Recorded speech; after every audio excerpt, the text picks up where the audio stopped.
game does get really loud.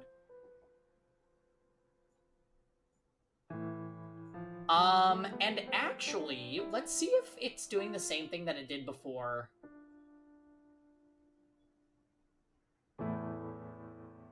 House... Yeah, it is.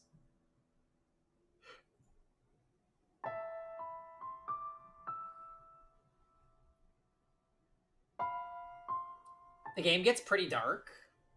Should we be seeing something? No, not yet. Sorry, I'm like trying to figure out. For whatever reason, this game doesn't capture. So I have to share my entire desktop when I stream it, which is like very bizarre. I also put my streaming software on my monitor over here, which is usually where I'm playing the games. So when I'm reading stream chat, you guys are going to see me look over here as opposed to over there. Also, welcome Dots, welcome Tom, welcome everybody. Happy Saturday. Final Fantasy Rebirth definitely tried it with me today. I definitely found a fight that made me a little annoyed. Luckily, it's optional, so if we decide not to do it, then we decide not to do it. But moving on, Fata Morgana. So I'm trying to think of like a recap for what happened last time. Mysterious main character being guided through time by this dark-haired maid on the intro screen. Year 1600, I think they're somewhere in the United Kingdom? Is that the conclusion I came to? Yes, because one of the people that they spoke to had some kind of, like, Scottish accent. At least I think it was supposed to be, based on the writing. I'm not an expert, but that's what I think. And older brother, younger sister. Younger sister is into the older brother and has a birthday party where her father is trying to pawn her off to other noble young men, and all she wants to do is dance with her brother, and everybody looks at them with disdain. Same night, there's a storm. This maid comes in that looks like Kyoko on the right screen, the right side of the screen here. And the older brother eavesdrops on a conversation between this maid and the white-haired girl, and she pretty much says, "Come stay with us and be a maid." And then every time he sees the white-haired girl, he's super nervous because I think he's in love with her. That's what happened last stream. And there's also talk. Wait, there was Dots. You might need to help me with this. Was there the subject of a witch got brought up, right? That there's a witch in the house in Fata Morgana or something like that. Oh my god, that's a lot. Yeah, it is definitely a lot. There have been talks of a witch in the house. Yeah, okay. I just remember that the brother is reading Latin. Okay. You must have fallen asleep pretty early on last Sunday then, Rosen. And or the house is generally cursed. But we do love maids. We do not love the maids. Also, cheers. I made a gin and an LPT G&T. I think something generally cursed is going to happen on this stream because Steven told me I'm not ready for what's going to happen. And he's not much further ahead than I am, so I'm honestly worried.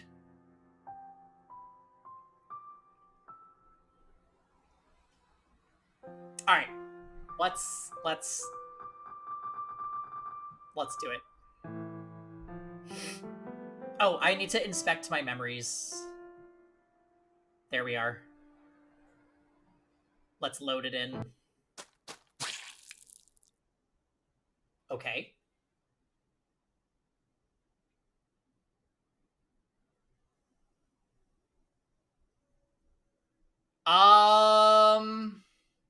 Okay, that was blood. And the Rose Garden. What happened at the very last, like, 5 seconds of last stream? Was Mel doing something? Mel's the older brother. Kevin. Mel's the older brother, and the younger sister is... I actually can't remember her name. But she's unlikable, Chan.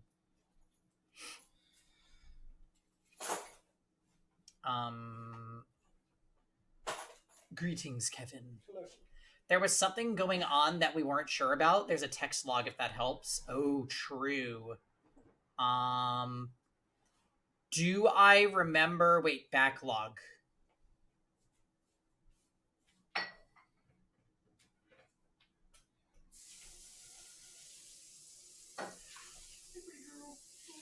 Mel was feeling frustrated at his inability to convey his feelings to her, and his frustration built up over time.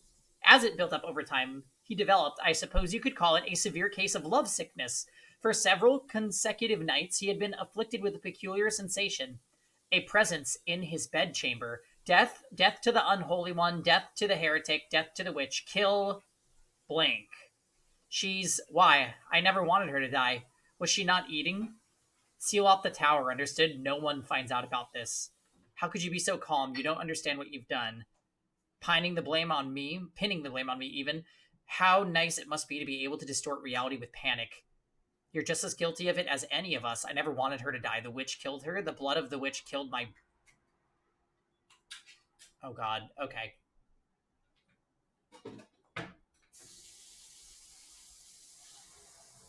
Gah, a dream?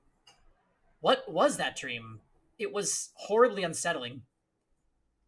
I was holding someone, a girl I cared for dearly, in my arms, and she was limp. It was almost as if she were dead. I've been having a lot of really unpleasant dreams lately. I can't stop shaking. Why would I have such a dream? I feel sick. Back to sleep. But I wonder, who was that girl? I can sense someone standing beyond my door. Is someone there? It's like they're watching me. Is it just my imagination? I can't move. What do you want? Go away. The sound is growing fainter.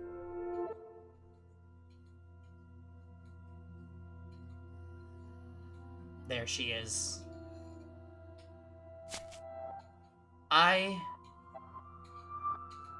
Is that truly what your story meant, Father? So, okay, we still don't know this girl's name, actually, come to think of it. What's up with her? What if she's a vampire? That's why she has red eyes and pale skin, and she's the one that was killed. Yeah? What if she's a Brahmin chicken? But such a magnificent garden. Something we could never have had. Oops. Are my intentions misguided? What a beautiful white rose. Uh-oh. You know, you could have sneaked into his room rather easily then. Okay, we're just having a little maid meetup in the garden, I suppose. No one was watching. How long have you... Oh, you needn't mind me. I shall not condemn you, no matter what you might do. Rather, I'm on your side. The Maid Alliance, I'm not here for this. I was not going to do anything. Oh, is that so? Then perhaps you are out for a late night stroll. I imagine you have less difficulties going outside at night. Okay. Okay, yep. Pengy-chan, big brain. We already know she's a vamp.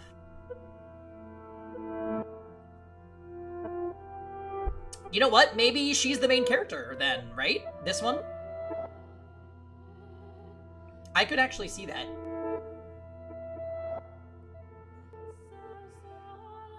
I beg your pardon. I will return to the mansion immediately. Oh yes, that reminds me. It was also the middle of the night when the grocer's servant broke into their safe. News of that spread quite far. I'm sure you would have heard about it. Oh? Although, was Gamache imprisoned? Dear me, I'm having trouble remembering. But worry not. If you wish for it, the mansion shall provide. You are in no danger whatsoever of getting caught. I... You said that a witch lives in the mansion, did you not? I did.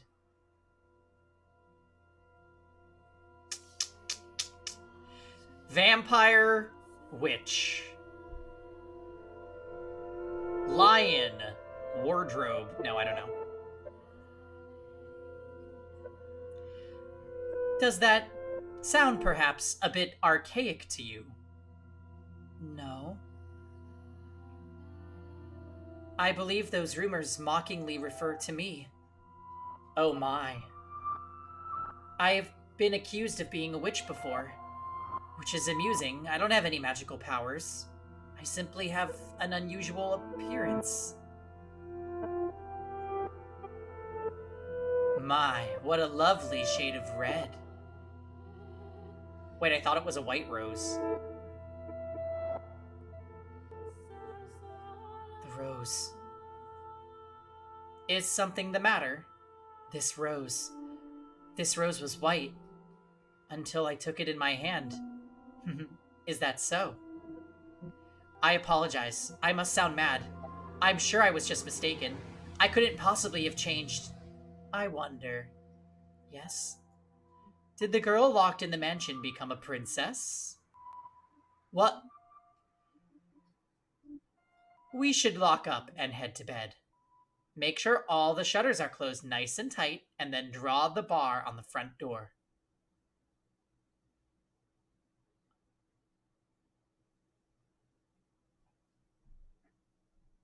Okay.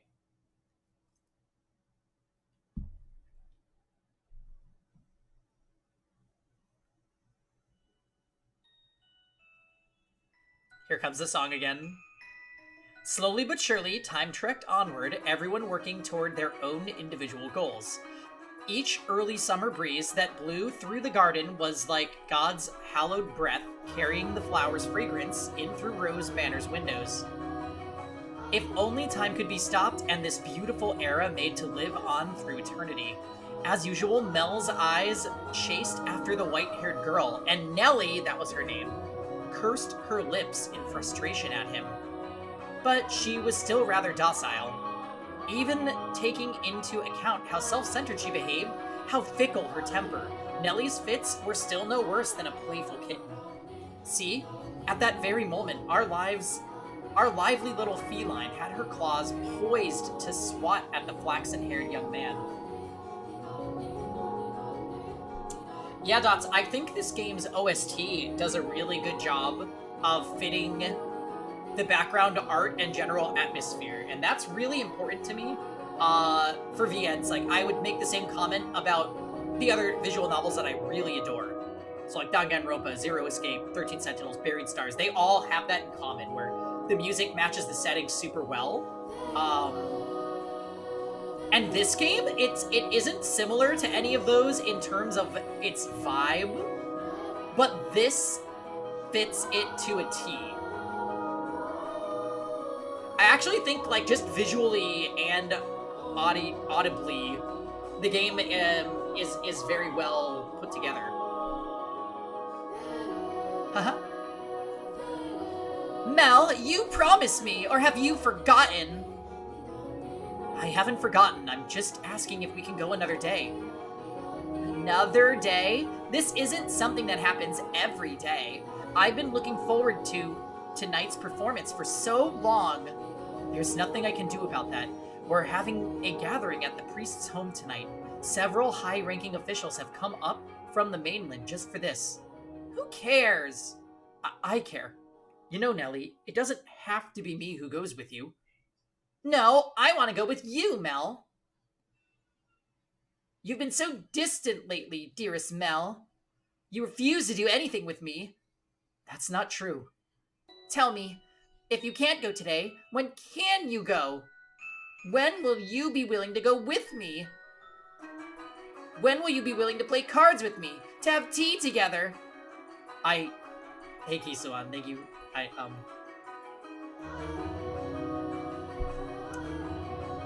What's going on? You down for some Among Us tonight if it happens? I can't make any promises. I have things to do, obligations. And Nellie, you're almost an adult yourself. Stop acting like such a child. I'm not an adult yet, I'm still a kid. Are they going to talk about the Bumblebee Princess here too? I don't think so. I think this is gonna have an actual plot line, unlike Atelier, whatever that was. I think I'm down? Okay, cool. Happy Saturday. If it means I don't get to play with you anymore, dearest Mel, then I don't want to be an adult. Nellie, you can't. Lady Nellie, the master wishes to speak with you. Huh? Father does? What could he want? Go on, Nellie. You can't make Father wait. He's very particular about people keeping their appointments. Yes, he is. Unlike you, dearest Mel. What's got her in such a foul mood?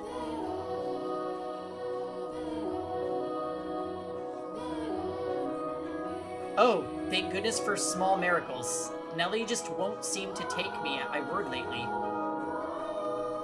Why is her name just the Maid? I really like her art too, but I'm like,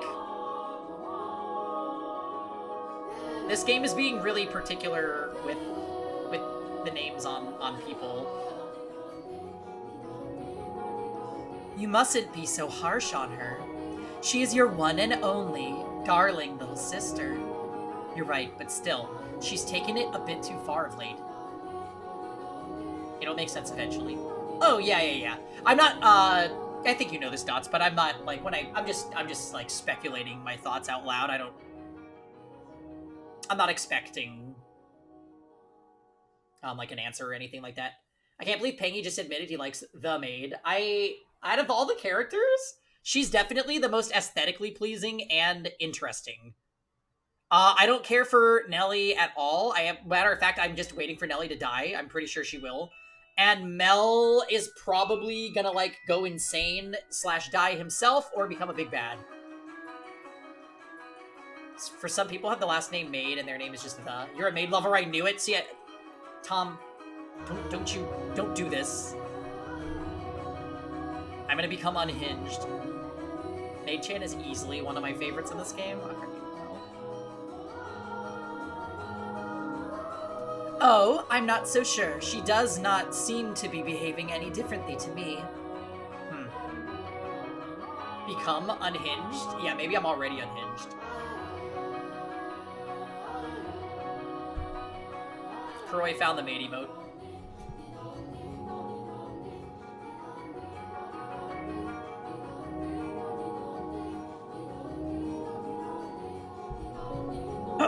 Am I the one acting differently then? Yes, because you're in love with maid Kyoko.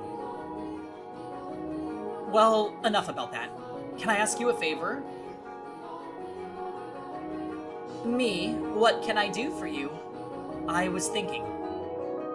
Physically, Mel was undeniably a young man, but the smirk that crossed his lips as he schemed gave his face the sweet look of a little boy. Or perhaps that was simply part of his charm, and it was not the age disparity, but his character that made his smile so heartwarming. What did he ask of me? You shall find out soon enough.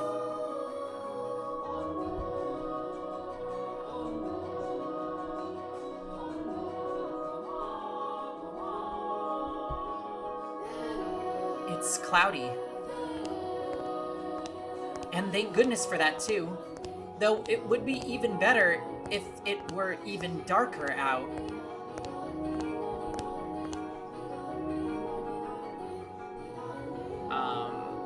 Let me reply to this.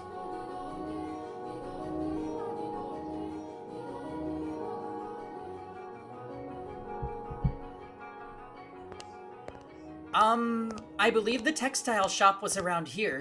Ah, hi there, stalker. Lord Mel, fancy meeting you here?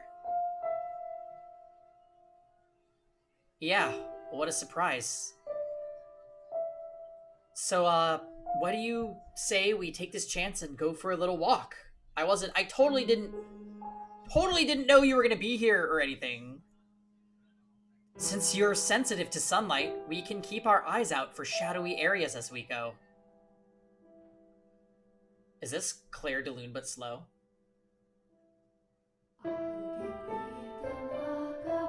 No, this is another one of the amazing songs in this game.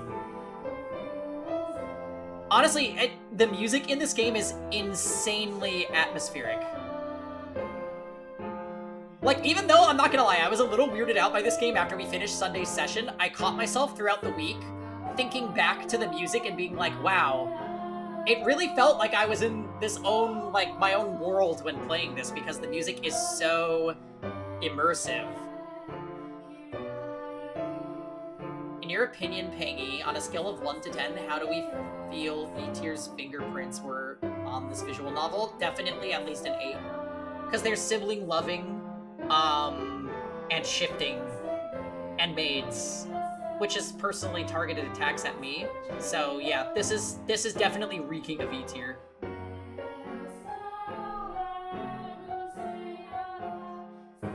And if you feel unwell, just let me know. I was sent out to run an errand. Don't worry about that. Come on, follow me.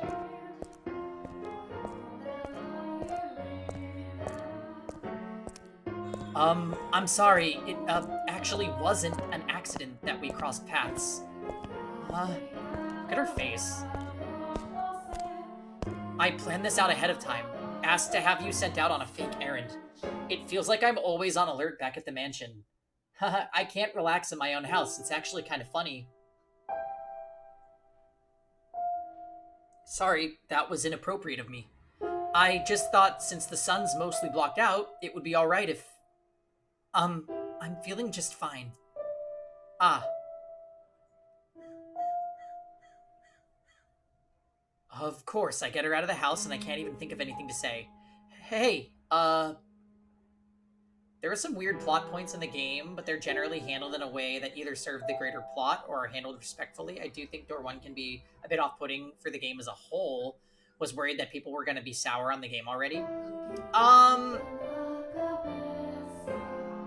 Yeah, I mean, what happens, Dots. Like, sometimes it really comes down to the person. I'm incredibly patient, so I would never write off, especially a visual novel based on its intro, because they do tend to be slow. Some people will write games off early, and it's kind of to their detriment if they do. But sometimes it's justified. Like, there were definitely people that saw Inescapable and were like, peace, I'm good. And you know what?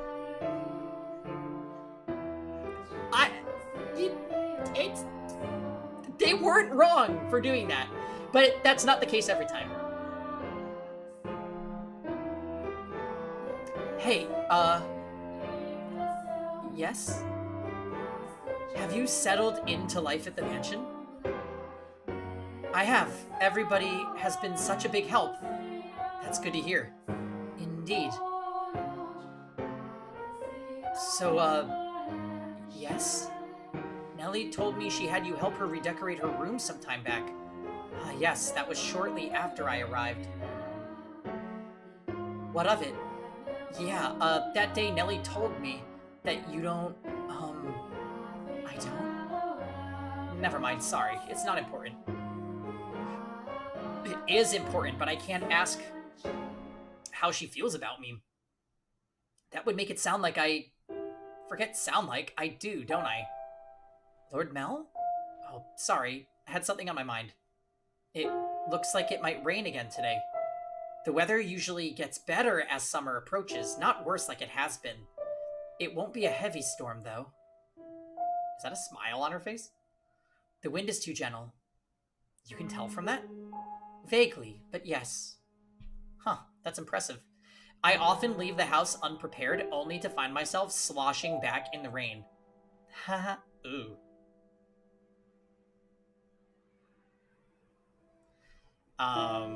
That is a face she is making. Summer is almost here and it's been raining for 5 days a week lately. Oh, wow. It's been so mild here, but it's definitely the calm before the storm. Like, it's gonna get hot, hot. Honestly, though, California doesn't get super hot in the summer until, like, late July. It's pretty pleasant until then. And then, like, September, October are just fucking sweltering.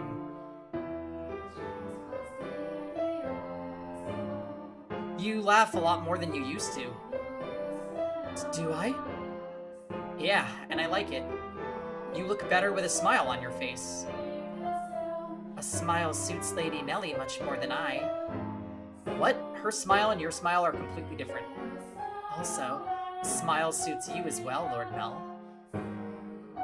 Do you really think so? What am I supposed to do in the face of a smile like that?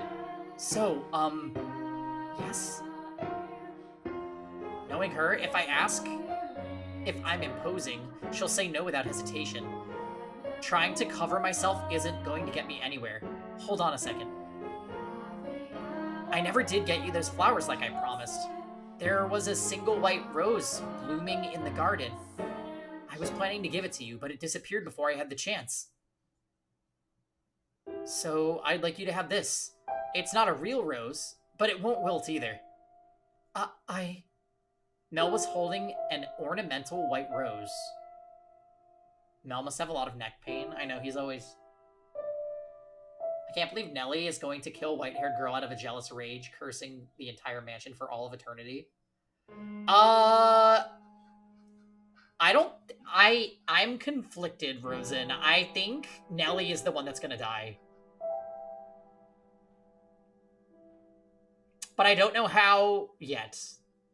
I'm definitely getting, like, death flag. Like, she's gonna make a childish, greedy decision, and it's gonna lead to her dying.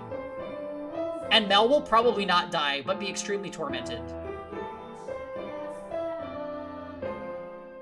That in my head, that's how this game's plot is gonna play out right now.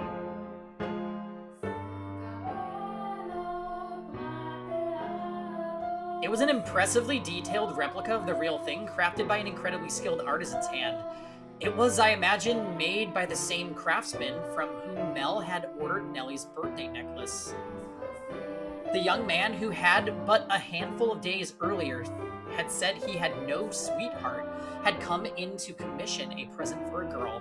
The master of the shop must have been quite surprised, or perhaps it had given him a good laugh instead. It was for this moment that he so desperately sought for time together with the white-haired girl. I don't know what you like, so I had to base it on my sister's tastes. My apologies, I cannot accept this. Is the design not to your liking? No, if you're concerned about how much I paid for it, don't be. I just want you to have it, that's all. Please. Why are you so kind to me? Why? Because... I'm sorry, I can't accept it. A clear glint of flustered panic was visible in her red eyes. There is not a girl in the world whose heart would not flutter at the sight of the sparkling rose accessory, but her reaction was far from delight. As a matter of fact, there were traces of fear and apprehension in her countenance. I beg your pardon. Hold on. With a look of distress on her face, the white-haired girl made to run off, but Mel grabbed her by the arm in the nick of time. At least tell me why. Is it because you dislike me? I never said that. Something's wrong with me. From the day you arrived at the mansion, it's like I haven't been myself. I've been strangely aflutter ever since. Whether I try to study or try to read, none of it sticks. I'm just looking at pages of text, tracing rows of letters, only for them to disappear as soon as I look away. It's all because of you. I truly, truly am sorry. Please, don't be any more generous than you already have. When I'm with you, my willpower wavers. What do you mean by that? I'm so sorry. Wait! Mel's grip loosened for a moment, allowing her to slip free and dart off like a gust of wind, not giving him a chance to stop her a second time. The dumbfounded flaxen-haired boy stood frozen in place, left all by himself. The breeze, which the white-haired girl called gentle earlier, felt faintingly chilly, almost as if mocking him. It looks like she's even less fond of me than I thought. God, I'm crying. I'm pathetic. Well, if it isn't Mel, what might you be... Are you crying? I'm so pitiful. Sorry you had to see this. Think nothing of it. I passed by a girl just a few moments ago. She appeared to be rather distressed as well. Did something happen between the two of you? I wasn't good enough, it seems. Not good enough. That was the new maid I was telling you about before. I was, like you said, Father, I was quite keen on her. Quite. Enough to bring me to tears like a miserable child. But she rejected me. I don't even have what it takes to be a stand-in prince. Mel, I apologize for complaining to you about this. I'm completely hopeless. Mel, please don't try to cheer me up. I don't need any sympathy. No, Mel, listen to me. What? I've seen that girl before. What do you mean? But, you said she was a servant at your house, right? In which case... Yes, she is. Please tell me, Father, where did you see her? Why must you be so evasive?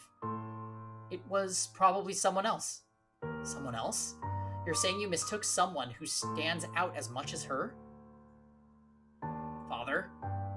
She and a man, whom I assume is her father, paid a visit to the church once. They came asking for food, their clothes in tatters. The two were emaciated. I don't think they were eating daily. What? Wait a minute, are you saying she's a beggar? But Father said she came from an esteemed house. Which is why I said I might be mistaken, Mel. She has a singular aspect, but it's possible there's another girl who looks similar.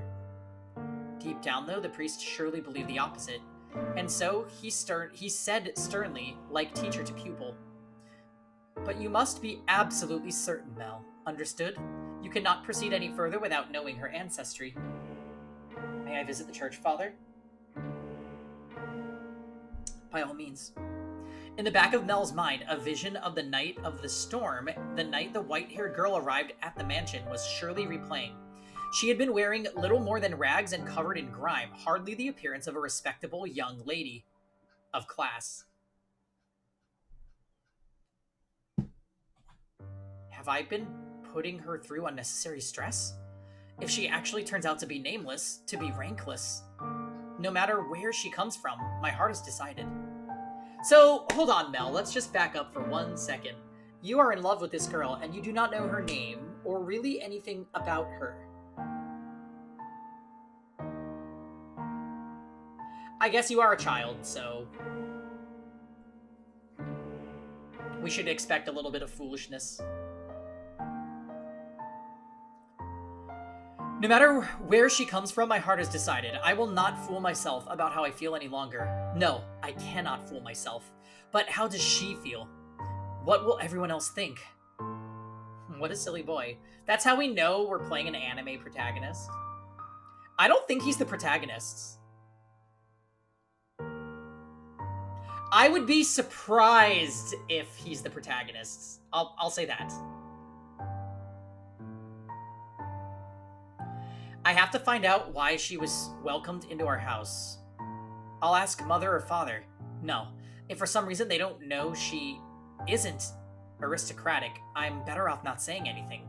But if they don't, then does that mean she's been lying to us and to them? I have to find out. This time I must get answers. No, absolutely not. You come back and the first thing you say is that... I hate you, Father. I will not stand for this. Why? Why would he suddenly throw that on me? He didn't even ask for my opinion. No, I won't do it. I'm fine the way things are. I'm just fine. Dearest Mel, I need your help. I don't want to get married.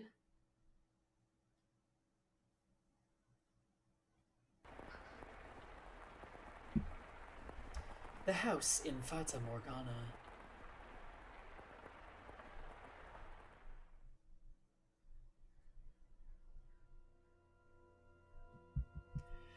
This may seem rather sudden, but I must confess that I made a grave mistake. My transgression is that I was unable to completely predict where this path we were traveling led. My hands were full dealing with my immediate day-to-day tasks. So I could do naught but pray. There was happiness waiting in the future.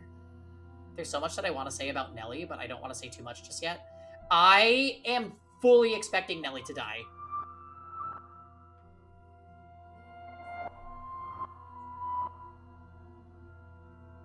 Aha! Hello, Steven. I think she's an interesting character despite her, yeah, the brother loving, the interest in her own flesh and blood. She is a child, though. I mean, I guess siblings could be really close. We're dying on this hill. Uh-oh. Steven, you put that pot down. Stop stirring it. Wait, Steven, how long until I catch up to you, actually? Happiness for everyone who lived within Rose Manor. You don't know? Oh. It's been so long. Yeah, when did you even start this? Was it last summer? No way, right? Suffice to say, I think a lot of her character is her being a child who doesn't want to grow up and is taking that in the worst possible way. Yeah, it seems that way, Dots. Before New Year, for sure. Okay, well, let's keep going. But I am but a mere maid. I thought it said mermaid. There are limits to what I'm allowed to do. And furthermore, it was not my place to offer my hand. Roads, such as the one we were following, have a way of, diverging with little warning. If it helps, I really do think the second and third doors are a lot better than the first. No worries. To be honest, Dots, I'm not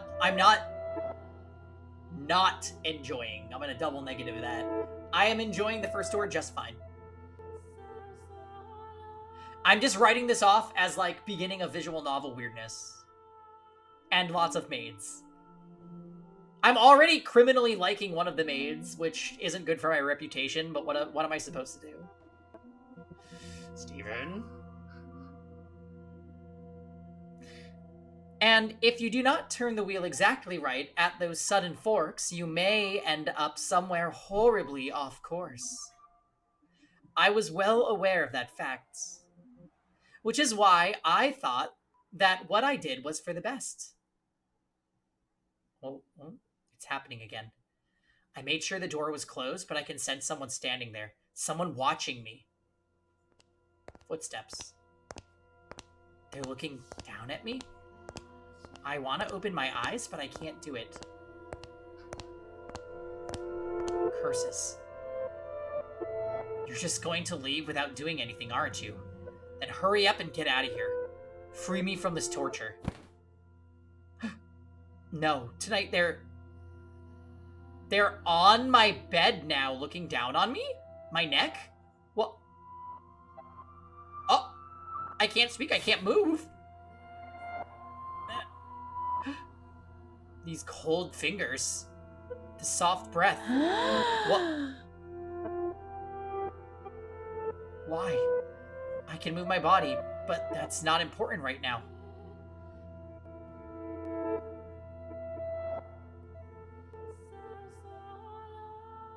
Okay. Yeah. So we knew, right? She's vamping around at night. The neck pain was real. Because she's been grabbing his neck.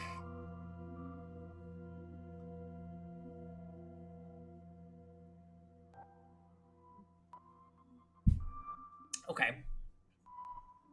You smell of roses.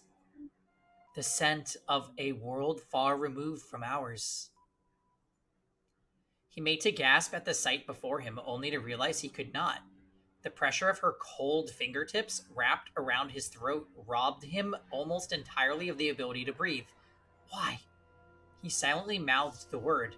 From that moment, at least, her melancholic ruby eyes were focused wholly on the flaxen-haired young man. In them glowed a faint flicker of willpower and a continuously burning agitation that roused her to action. I told you to stop being so kind to me. Why? It will all be over soon. Please don't make any noise. Why? To put an end to this. Oh shit. To put an end to this family, you are my only. Why are you shaking? What? Upon hearing Mel's words, the strength drained from her slender fingers. She had not been questioning why she would do such a thing. There was, of course, a trace of bewilderment visible in his eyes, but he did not shout, nor did he tremble in fear. He instead expressed concern for the young woman who looked like a cornered rabbit. I am not shaking. You are. I can see it. As he slowly regained his breath, Mel's voice, too, grew clearer. Conversely, the red-eyed girl's grew progressively more faint and raspy. You are not doing this because you genuinely want to. There is some other reason. This is what I desire. Have you been to my room before? You have. I'm sorry. Haha. Well, I'll be damned. Tell me, why are you shaking? I desire your flesh. You're not putting any pressure on my neck. What is going on? Amazing. Well, you see what happened was...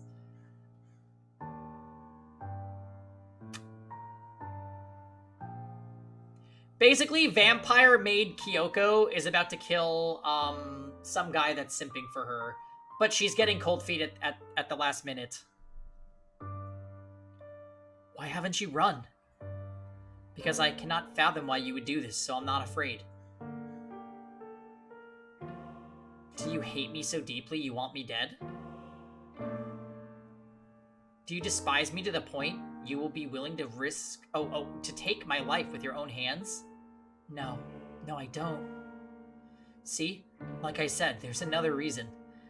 If it isn't because you detest me, then tell me. Why is it? I'm sorry. I will leave your room now. I will do my best not to bother you any further, so please forget anything ever happened. Yeah, just totally. Just forget that I attempted to kill you and then didn't. I'm sure that will work out perfectly. Do you think I'm just gonna say okay and let you leave? Why can't you tell me the reason? Just forget about it, huh? I'm sorry. Alright, then I'll try and guess. What? It has something to do with your lineage. You're troubled by it somehow, am I right? I thought so. How do you know that about... how do you know about that? The priest at the church told me he had seen you before. He also told me, a little about your origin. But that's all I know. The only difference between us is social rank. I don't know what would cause you to do this. Please, tell me who you really are. Tell me why you came to the mansion and why Father allowed you to be a maid. I haven't said anything to Mother or Father. If you're hiding from the truth, they still don't know. But I want to. I won't get mad at you or have you punished. I'll even swear to God if you'd like. I want to be the prince who whisks you away. I want to be like this prince who rescued the girl from the dark mansion and showed her the world. I know I'm not that dependable, but I want to help you. Why do you show me such compassion? Why do you treat me like this? Mel, you dummy. I have my hand around your neck. Why? I thought it would be obvious. Or have I not expressed myself well enough? I love you.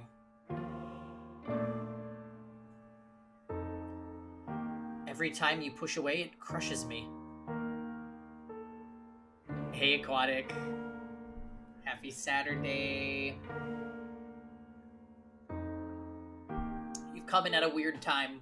This is definitely, it's weird. It's getting weird. I didn't even know my heart could feel such distress. What a sentimental moment. Yeah, actually, causing distress. Welcome back, Ja. Welcome to non-Final Fantasy spoilers land. This is an attempted murder turned sentimental scene. I'm actually not positive he's not still going to die. Like, he could. I feel like she could just do it.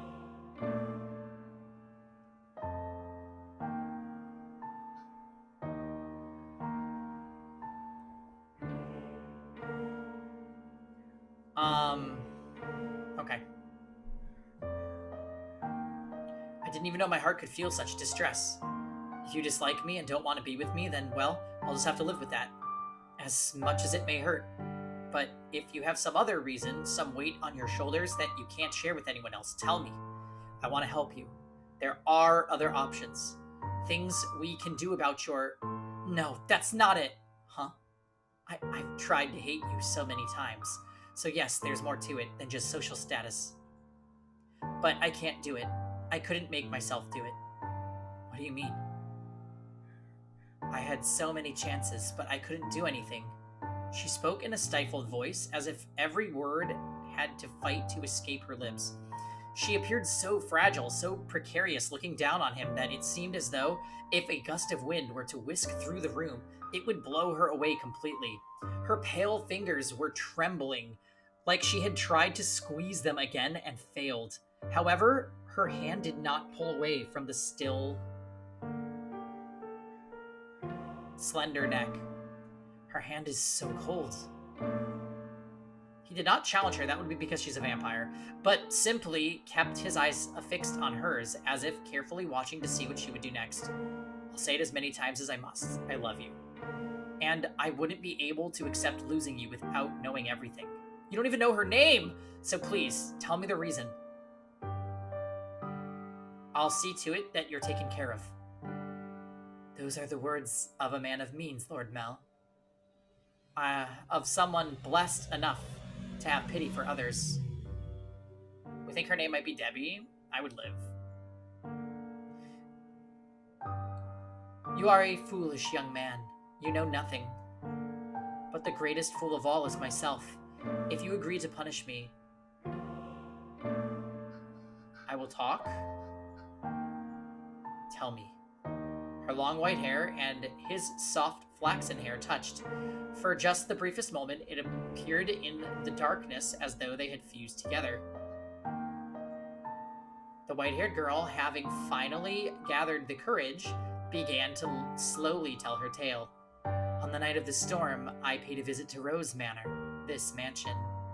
My father and I were always on the move, traveling the land by foot, so it was only recently that we heard rumors of Rose Manor. There were several reasons we couldn't stay in one place. First is my unusual appearance. People often find the color of my skin or eyes disconcerting, or discomforting even. So after living in one place for long enough, unsettling rumors would begin to spread, forcing us to leave. Another reason was my father's line of work. He painted pictures for a living. He had trouble finding a patron, so he had to work day to day. When he was no longer able to find work in a city, we would move. We were birds that migrated without a flock. When we arrived at this town, my father was exhausted and weak. That is when we learned of Rose Manor, and the family who dwelled within it. Rhodes is a name my father could never forget. He was long ago a painter in service of the Rhodes family. Hold on. Your father was an artist here? Yes. It was before I was born, so you probably don't remember, Lord Mel. So, you knew about us before you came here. For as long as I can remember, I've known the name Rhodes. My father was chased from your house, just because they didn't like something he painted. Having failed the Rhodes family, no one else would become his patron. Having failed the Rhodes... just as a good reputation spreads, so too does a bad one. Branded once as a failure, no one will take you in ever again. You nobles throw your parties and spread your gossip about this painter or that sculptor. The rose you tried to give me is an example of that. It was certainly crafted with skill, but the jeweler is only known because some aristocrat spoke highly of him.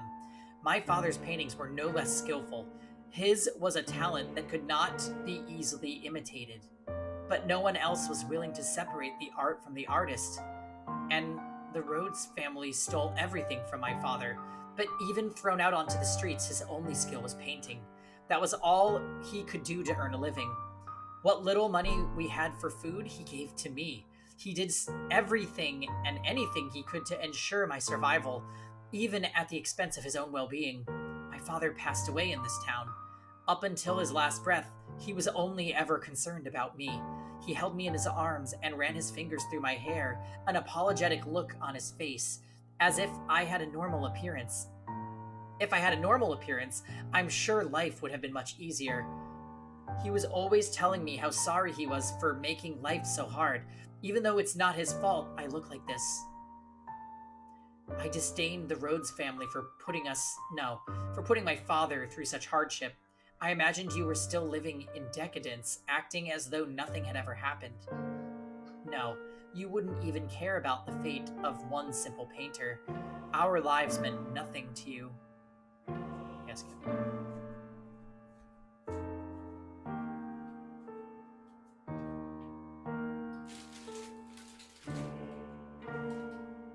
Why are you making that look? And so, I sought to bring misfortune upon you, and that's why you tried to kill me. In truth, I had wanted to take the Master's life, but your father spends so much time outside the mansion. And so, you're right. If they lost me, it would put my family in a very difficult position. That is the whole of my tale. You now know about my father and how I feel about you. Having told you of the blackness in my heart, I cannot go on living like nothing has changed. Please give me punishment. Why? Why would you have me put the one I love through any more misery? I am not fit for your affection.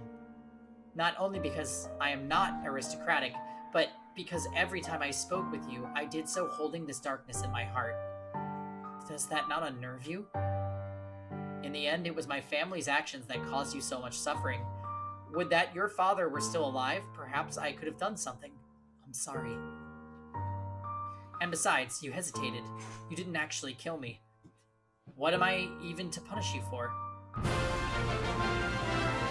Jarek! Hi, thank you for the 58 months.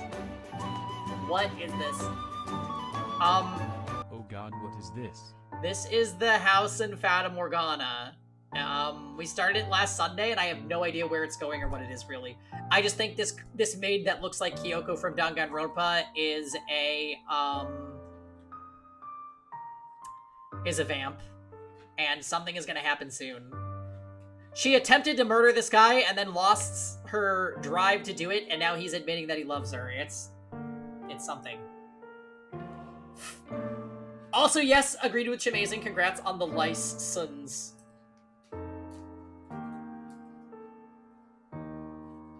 Yeah, it's a ride so far. Yeah. I kind of wish it was raining in the scene, like in that emote. Thank you, Kate. I think you congratulated me on every platform you can. Yeah. Dang, she's still choking him while they talk. Yeah. Here.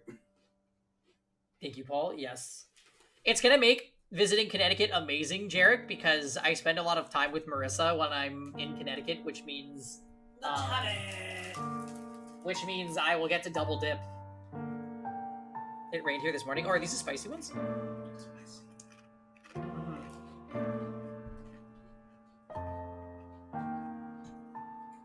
I'm gonna ignore you? No, you won't. You actually can't. Oh my gosh, Jarek! Congratulations. Not only will you be a threat to brioche buns, but now to streaks as well. Yeah. Kevin sends his regards. I'm not sure if you got all that.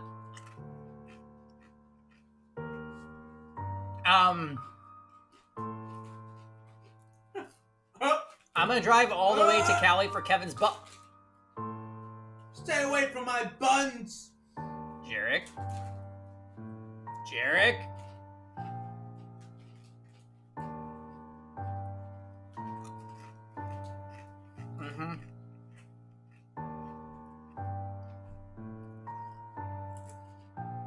But, as you said, you had countless opportunities, but you could not bring yourself to do it. Tell me, why couldn't you kill me? Wait, Jarek, you're going to Chicago next weekend, right? Good luck.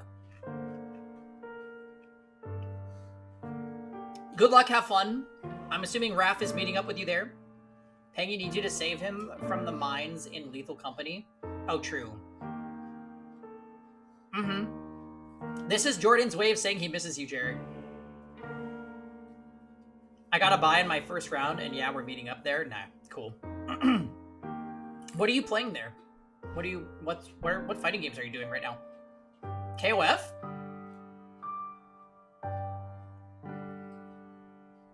Street Fighter 6 only? Oh, damn. If I was there, I would 100% be all in on Uni. I've been hella playing Uni. It's the game you've been doing best in since maybe Persona? Oh. Well, affectionately, you'll never get out.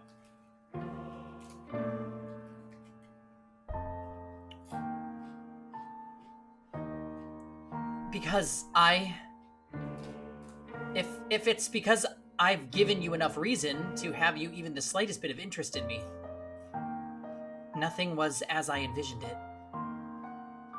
It's 43rd at Otaku and 33 at ECT.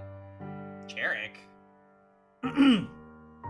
Did they ever nerf Marissa? North Essex to South Essex, yes. They didn't? Oh, that's fucked. When I played that game, I did not like Marissa even a little. Good for you, though. Playing strong characters is a good feeling.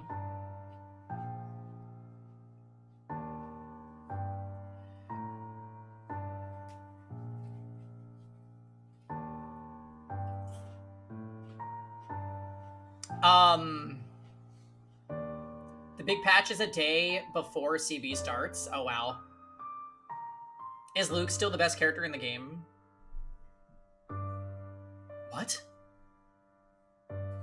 I assumed the residents of Rose Manor would be cold, people who believed that wealth and rank mattered above all. But on the night of the storm, the mistress was the first one to extend her hand to me.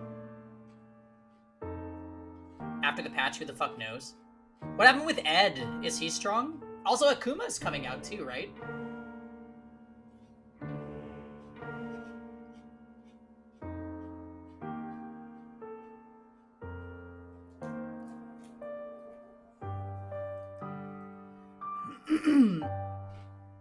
It's coming out the same day as the patch and will be tourney legal? Wait, wait. The tournament is on the new patch?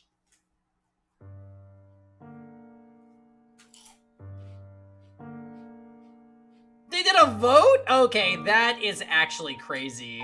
I feel like majors never let that shit rock, but whatever. Oh my. Okay. I arrived at the mansion disguised as a beggar. Actually, disguise is not the right word, as many nights I only survived on the generosity of others. It's gonna be chaos. That's kind of exciting, honestly. Literally day one tournament.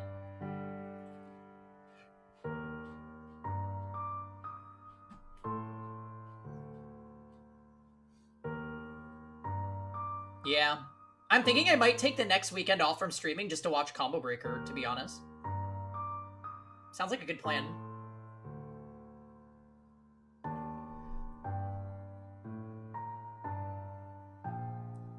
Do it? I will.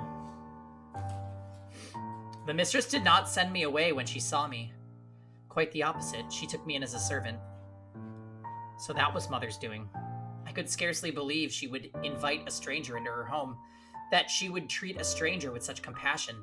I thought perhaps she knew who my father was. But I had never met any of you before, so she must simply be that kind-hearted of a woman. I heard you got a job, so congrats on that as well. Thanks. Yeah, I started in the very beginning of April, and I'm taking to it quite well.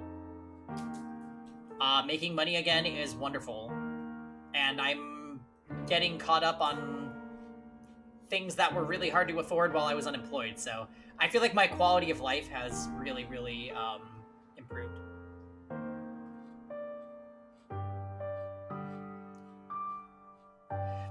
Yeah. I'll hit you up soon, Jarek. Just to like catch up on like personal stuff.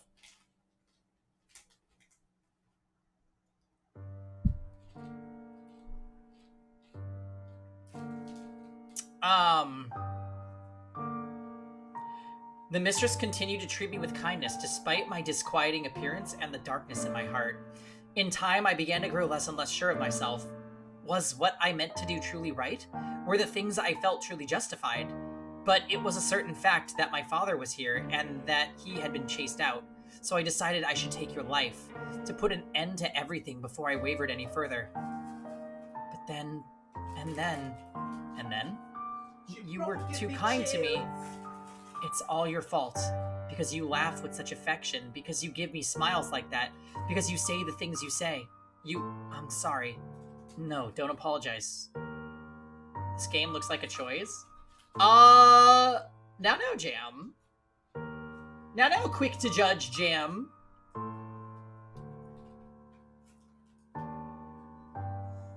We'll see. That remains to be proven. Definitely a weird plot line so far, but I am intrigued. And the music is super immersive, and the art is... it's striking. You know, I think what the real problem here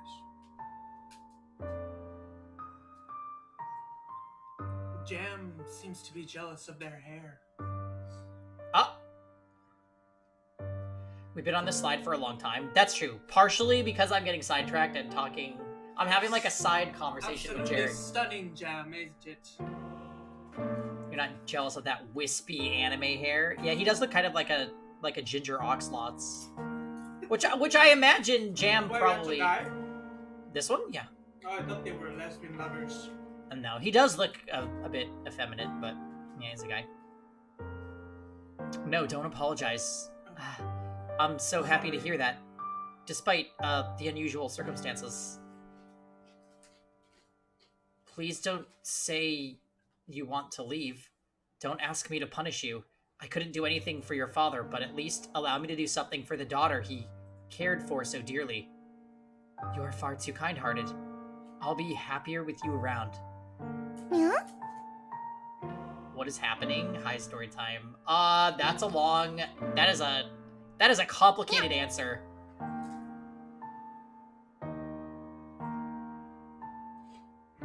Basically, this girl who joined their company of maids for the mansion that I think is a vampire, tried to assault and kill this boy who's in love with her, even though he doesn't know her name, or really anything about her. Maybe he just thinks she's cute, I don't know. But, she snuck into his room to kill him, and, decided not to, and now they're doing this. Does that about sum it up? On that note, I'm gonna force this screen for a little bit longer and go make another drink, so I'll be right back. Yes!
I mean, I've eaten. I had a big parfait in the morning, and then the giant ass, like one of these things.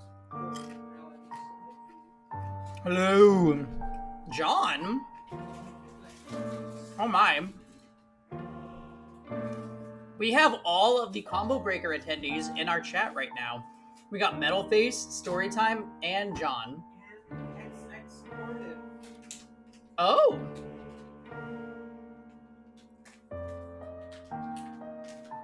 See the DM. Yeah, Metalface is going. Jordan, are you surviving the nasty rain in Texas? I heard people are dying. What? You switched to spectator, John. Not putting Discord on. Oh, I forgot. Oh my god, sorry.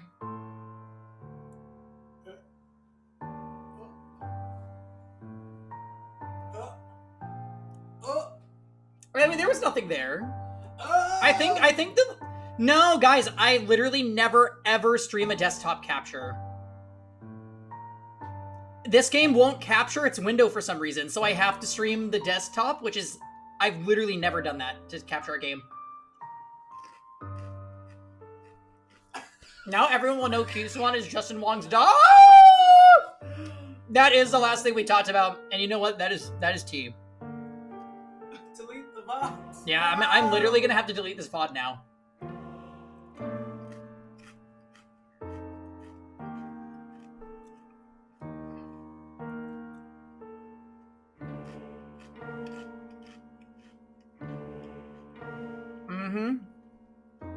Well, today is my first stream. Thank you so much for the follows, all 2,660 of you.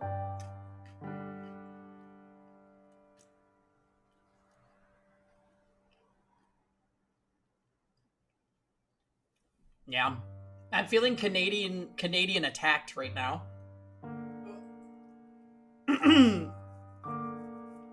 Anyways, sorry, John. Good, sorry. Yeah, well. Alright, let's continue with this weird scene.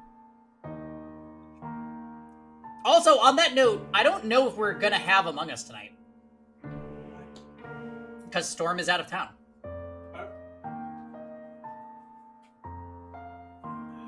We thought in Discord that we could play the Goose Game tonight, maybe if we want a change of scenery. Oh. Maybe. Yeah, Storm's cruising. He's on a gay cruise for his birthday. Is he cruising the streets or cruising the sheets? He's cruising with his family. Just kidding. No, okay, alright, before this becomes misinformation, no. I'm literally lying. He's not on a cruise. I'm just saying he's on a cruise. Alright, it's one of those things, okay? Sorry. Is he in his birthday suit, or... It's just literally one of those things where whenever Storm is unaccounted for, I just say he's on a cruise. Yeah, he and Malfagor and his mom, they're all on the gay cruise together. Together. What type of fucking accent? Okay, what's her name? Susan Boyle. Oop! Oh my god, have so much fun on the cruise. Not his mom. Trying poppers? Wait, what? Whoa, oh my god. Steven, where'd that even come from?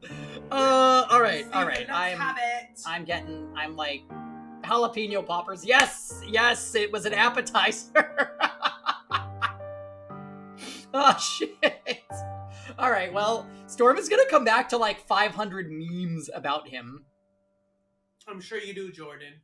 I'm sure you do. Yeah. We love jalapeno poppers. Yeah, of course we do. Mozzarella sticks? I could go for some, yes. I can't do this. And man, get a hold of yourself. Yeah, anyways, the gay cruise has lots of things. And it's definitely happening. And Storm is there. And that's why he can't come and play Among Us. Now everyone gets the whole story. Hey, Great. man, how many Mystic Packs are you in?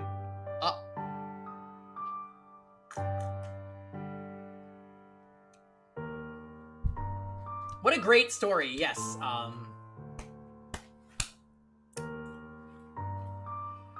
If you're not watching Paul until... You're only getting half the story. Yeah, Storm, if you watch this VOD, sorry, but I can't help myself. It's just what happens.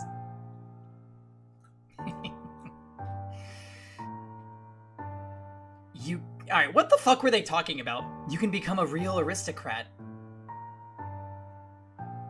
Jam's really hating this game. Huh? Jam's just hating all the time.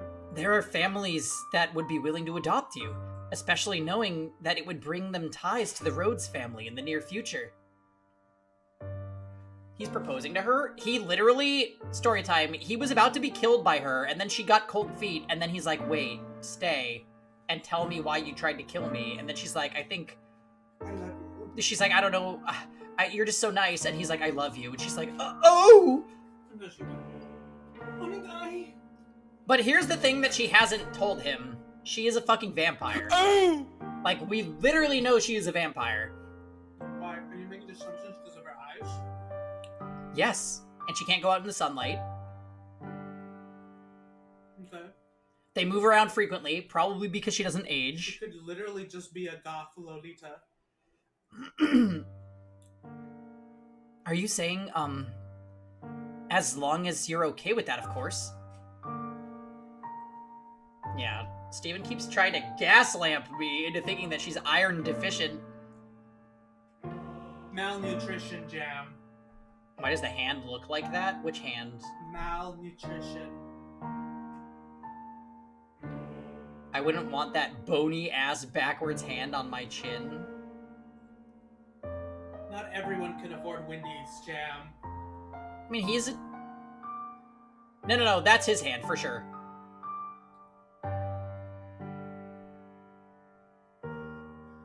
Because her hands have the cuffs, see? This doesn't have a cuff. And he's like, they're having a moment.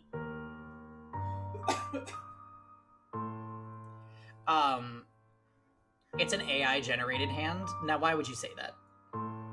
What if the hand had a gold chain? Well then, I guess... Okay, wait, that actually creates a really fun, that creates a fun vision where, like, they're like, chokeholding on the bed, and Jam is literally next to them, just, like, next to them. Like, lying there, watching the whole thing, but the gold chain is on his hand. It's so psycho and mental. Maybe the most mental thing since Storm's fictitious gay cruise with his family.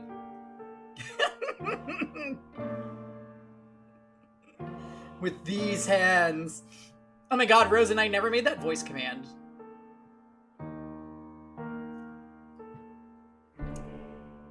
Has Storm ever gone on a cruise? I literally won't tell you. And that doesn't make sense. And even if I had story time, you wouldn't know if I'm lying or not. His pants.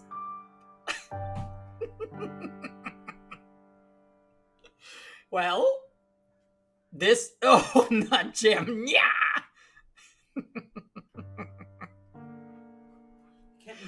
Oh... The confusing statements don't make any sense. I don't like this timeline. I don't understand. How could you possibly say that? Are we excited for ML Senmia? No. She's ugly, and her animation looks dumb. Ugly. However, she's gonna be like a raid boss. She's got like 35,000 HP. She sounds ugly. I don't understand. How could you possibly say that? I have my hand around your neck, even as we speak. It seems reasonable enough to me. You're going for sushi now, so everybody behave? Oh, are you having a belated dad date? Stop it. The Poppers? It was either John or Jordan, I feel. Okay, send me pictures of the role, please. Thank you.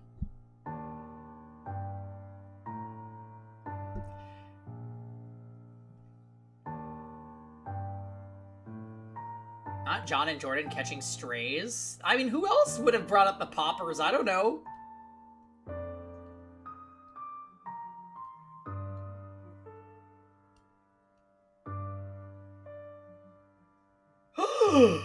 It was Steven? Well, alright, you got me. Good one.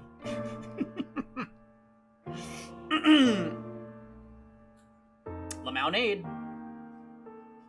I'm desperately looking for some way to not have to lose you. But I couldn't. I don't know any etiquette or social customs. How could I? You could learn all of that. You're pretty and naturally graceful. You'll do just fine. You are such an aristocrat, Lord Mel. You're funny. What? The way you come up with compliments so easily. Only for you. Nellie says my poetry has as much charm as a dissertation. I don't understand theater. It puts me to sleep. You laughed. Thank goodness. Keep smiling. You don't have to stop. Oh, a smile... A smile on your face is a smile on mine. No matter how deep the darkness has taken root in your heart, it can always be removed. I believe people are capable of forging their own futures. What do you say we go to the theater sometime? I promise I won't sleep through it. At the private theater, we can get seats at the far end of the second floor so we don't have to stand. They would be pretty lavish seats, and it would give you the chance to experience the noble life. But please don't be shy. I can have clothes prepared for you. I'll ask one of the maids who can keep a secret. Say, the one with black hair. She kind of scares me, though, haha. I don't know what I'm supposed to say. How could you show such compassion for me? I try to inflict harm upon you. Am I allowed to feel such joy? For every day you suffered, a day of happiness. That's how it has to be. So stand by my side. He softly whispered into her ears. For several long moments, her lips trembled in trepidation, but in time she squeezed them together and made a smile. He wrapped his arms around her unbelievably slender, frail frame, holding her tight in an affectionate embrace. Mel approached me the next day. He explained to me the course of the events and then asked me to dress her up more beautifully than any other noble girl had ever been. She was already a very pretty girl, so even without much effort on my part, simply putting her in a dress, she radiated beauty. I was quite partial to her smile, so I agreed to help, thinking that if it would lead to their happiness, I could not ask for anything more. I never anticipated what would have happened next, though. Perhaps my hopes were unreasonable after all. Nellie.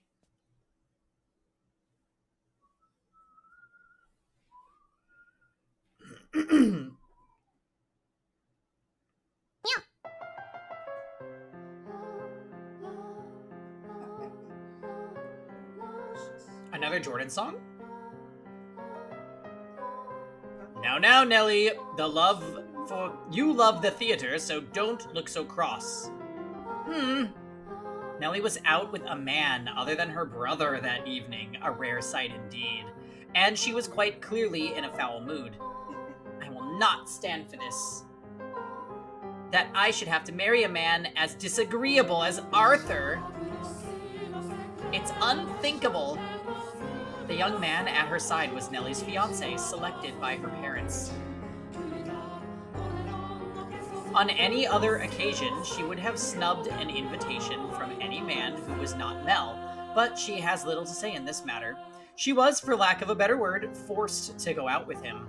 And oh, how furiously she had fought against it. She had shoved aside the Abigail, trying to fasten her corset, locked herself in her room, and sobbed for quite some time. It required the combined efforts of several of us to get her ready and out of the door for her date. Come now, you should at least pretend you're enjoying yourself. Or do you want people to think we don't get along? Do we get along? Well, I want to, for what it's worth. For what it's worth to you is my name, not me. Are you really gonna be like that? I went out of my way to take you to my favorite play. The least you could do is be a little kind to me. What was it called again? Romeo and Juliet? It's been running for 6 or 7 years now.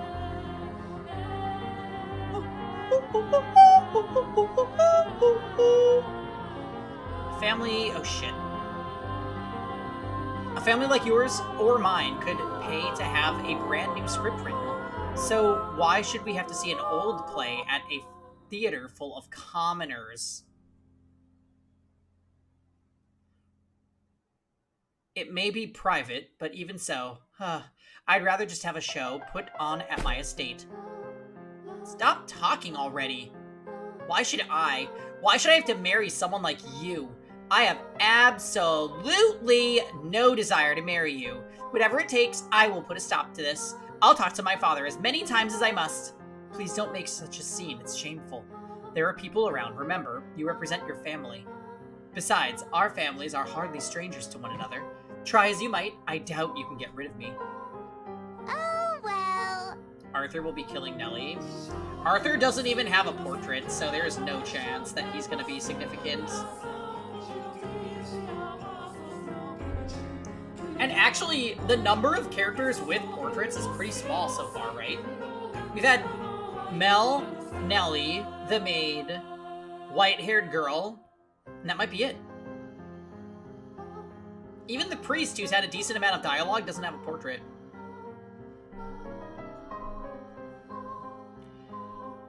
No matter what you say, you can't break this engagement. You don't! Your parents gave you too much freedom, and look what a spoiled little girl you became because of it. Goodness, you're going to be quite the handful. Oh, get off your high horse. No, you're the one on a high horse, Nellie. You're gonna be my wife. You could at least put some effort into liking me. What happens when I take you to a social engagement and you act like this? It's shameful for both of us. This coming from someone who used to call me Lady Nellie. What's your problem? When you choose to act like a lady, I'll gladly call you that again. Goodness gracious. Put yourself in my shoes for a second. I have to marry a bratty little girl because it will help my family. How dare you talk about me that way? You're not a damn princess. Open your eyes. If you think talking to your father will get you out of this marriage, you're welcome to try. I doubt he'll have it, though. Otherwise, you can just go complain about it to your friends. Oh, that's right. As far as I'm aware, you don't have any friends. Enough! As you wish. This is so frustrating. Why should I have to listen to this jerk mock me? Hey, Diamond. Yeah, he's gagging her a little. I have Mel. I know if Father won't listen to me, I'll ask Mel to talk to him. Enough, Waka!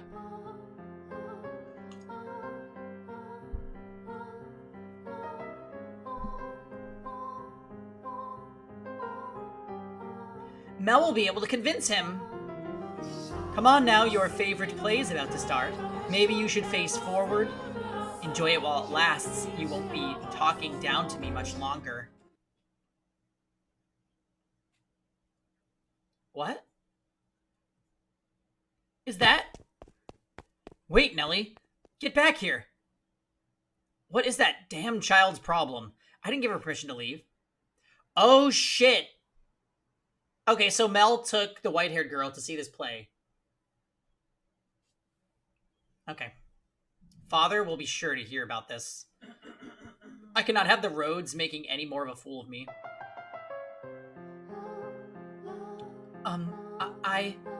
You're fine. Don't be shy. But so many people are looking at me. Huh, that's because you're gorgeous. No, it's because I look strange. I assure you that's not the case. Is it true? It is true you have an unusual appearance. But right now, the unique color of your hair, your skin, and your eyes all serve to accentuate your beauty. You sound like the prince, Lord Mel. What? You think so? I mean, I did say I'd be a stand-in prince for you, but... Nelly's gonna kill this girl? I don't think she can. I'm pretty sure she's a vampire story time. Also, this face fucking is very unsettling, and I kind of wish she would stop making it.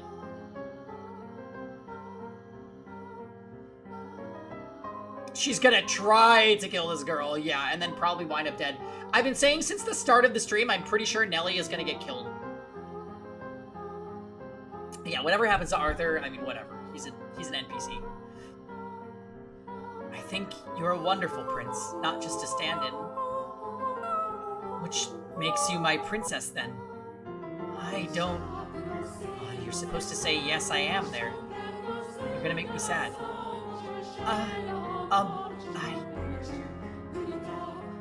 They're all NPCs except the maid. I think you're correct. That maid is definitely sinister, and also possibly a vampire or, like, some greater form of existence. It's unfortunate that she pretends to be a maid. E-tier! Okay, E-tier, earlier Kisuman asked me if you wrote the script for this game or if you had any involvement, and I'm honestly thinking you probably did. She's harmless? Yeah, you're right. You're so right.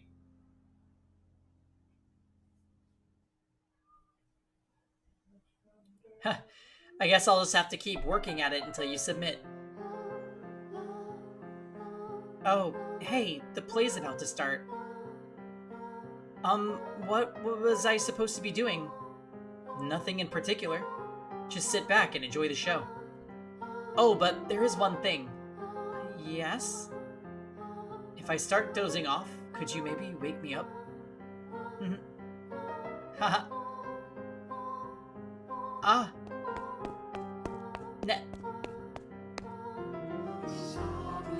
What? Dearest Mel! Nelly? Dearest Mel, why are you... What are you doing here? If the maid ends up being a below Glixama tier streamer in a costume, maybe. E-tier, I don't deserve this flack today. Alright? And I'm not dressing up as a maid yet. Anyways, E-tier, we're trying to figure out community night tonight. Feel free to throw in your 2 cents. Because Storm is avoiding us in Myrtle Beach all weekend, which is unbelievable!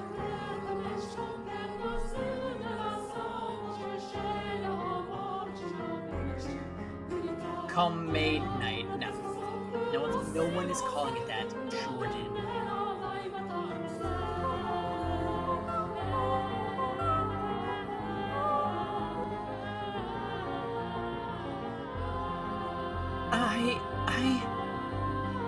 I asked her to join me. It's nothing to get worked up over. Wait, what do we think about the possibility of a Jackbox night? That couldn't work, could it?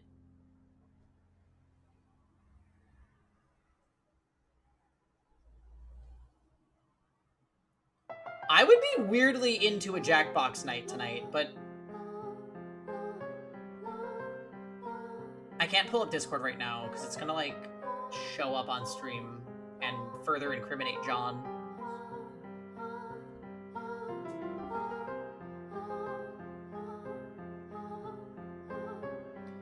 Yeah, Jordan's loving the atmospheric music of this game. I am too, to be honest.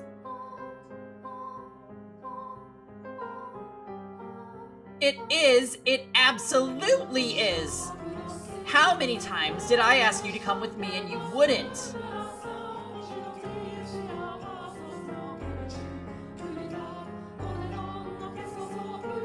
Wait, Jam, what do you... Jam, do you think a Jackbox night could work? E-tier, you will not be asleep.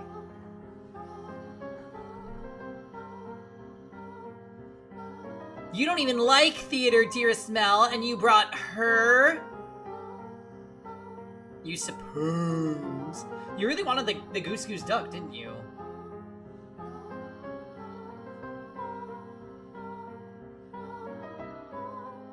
Well, I was gonna say... You were feeling some goose. I don't really enjoy that game, personally, but... Maybe...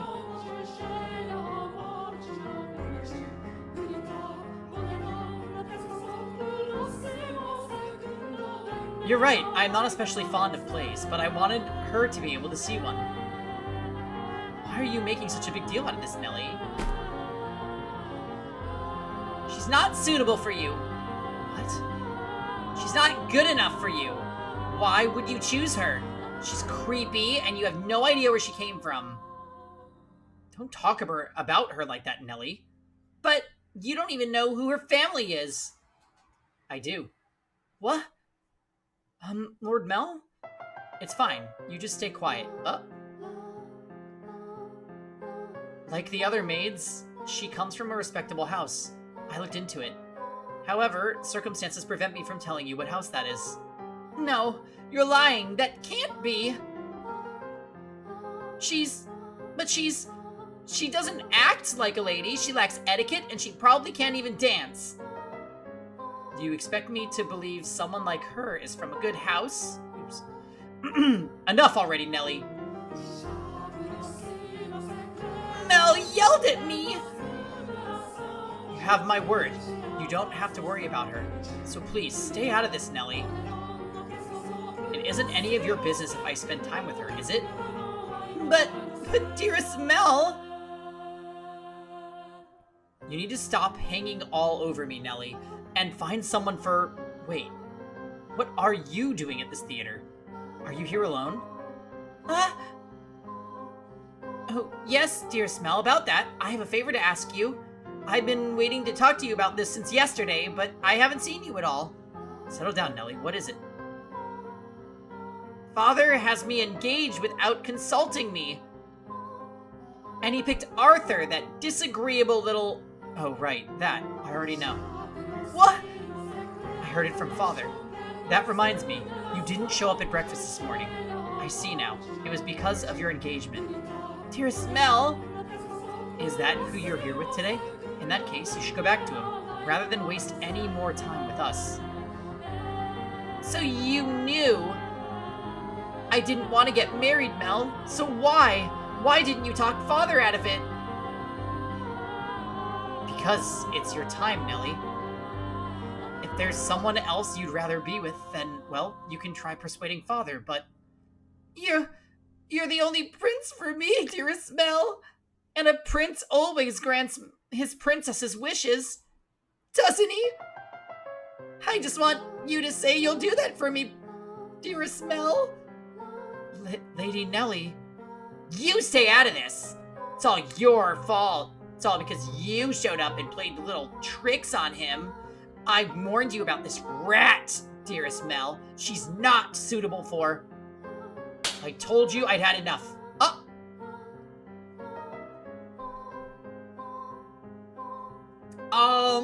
Okay, she's annoying, but do we have to hit her? Oh! How much longer are you going to continue acting like a child? I can deal with you being a spoiled little girl, but how dare you be so derisive with someone else? Mel hit me. Lord Mel! Go on. The show's about to start. People are giving us dirty looks. Return to your betrothed now. I will apologize to him afterwards as well. You said you'd always be on my side. Oh, this is gonna get so fucked so quick. Okay, maybe, you know what? Story time. No. Nelly is not gonna kill Mel. She is 100% gonna kill the other girl. Or attempt to.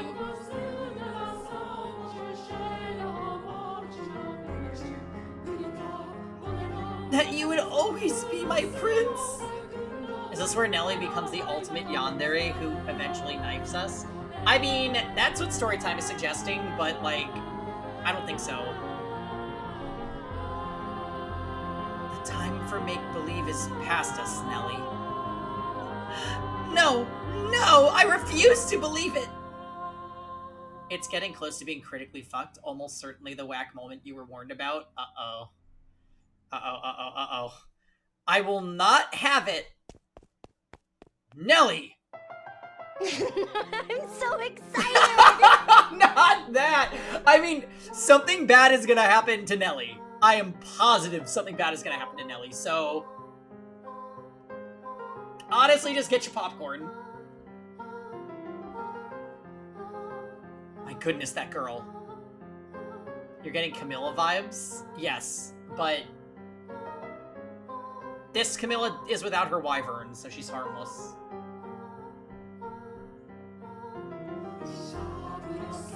Are you not going to go after her, Lord Mel? No, please, I'm scared. My heart can't take it. Rosen, you literally... you want everyone to die. You want this world to burn, I already know.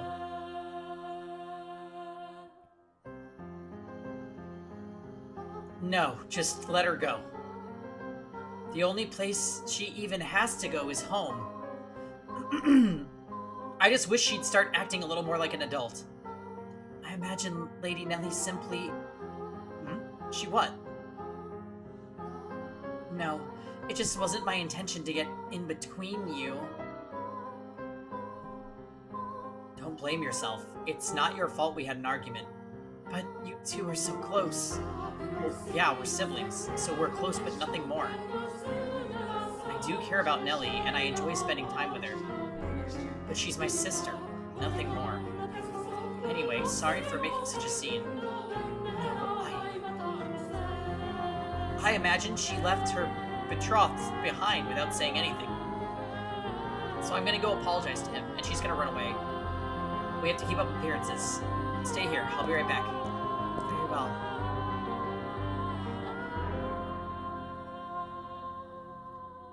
Master, what are your thoughts on the tale so far? Which of the siblings do you think was in the right? Master, the brother, or the sister? The world can burn but leave the orchestra. The music is really nice. Oh my, I apologize for the abrupt question. Did I startle you? What do you think? Yes, I believe Mel was probably right. Oh, what do I think? Yes, I believe Mel was probably right. He was also surely happier than her. As Mel had anticipated, Nelly fled from the theater, leaving her fiancé behind. She forced her way into a carriage, stopped outside, probably one called for a different nobleman, and ordered it to take her home. Mel's assumption was correct. The only place she had to return to was the mansion. The sun was beginning to set, and as a young lady, she could not simply go wandering through town alone. Nor did she have any acquaintances to take her in. Her world was, in essence, composed of two elements, her brother and the rose garden. They were the light of her life at Rose Manor. She lived a very isolated existence.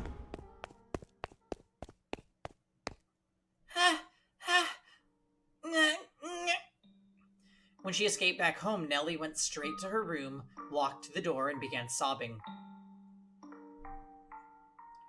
The waves of her sorrow came crashing effortlessly over the levees. Tears streamed through the cracked walls of the dams, blocking her tear ducts. Why won't you help me, Mel? Why won't you take my side? The decor in her room appeared blurry through her damp eyes. Memories of the day she had redecorated played back in her mind with crystal clarity. She told me she had no feelings for you. That liar! That liar! Oh god, it's happening, story time. It's fucking happening.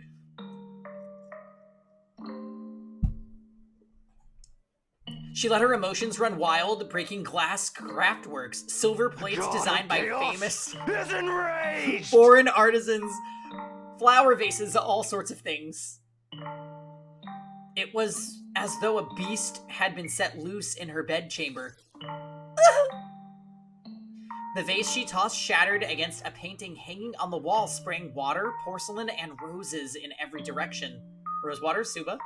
It was the portrait she adored so dearly of her and her brother. And in what appeared to her like a metaphor for her life, the frame fell off its mounting and came crashing to the floor. Nellie darted over and scooped it up. Nellie darted... Oh, right. The frame had broken, but the painting inside was unharmed. The two smiling children were still the very image of happiness, inseparable siblings gently holding one another's hand.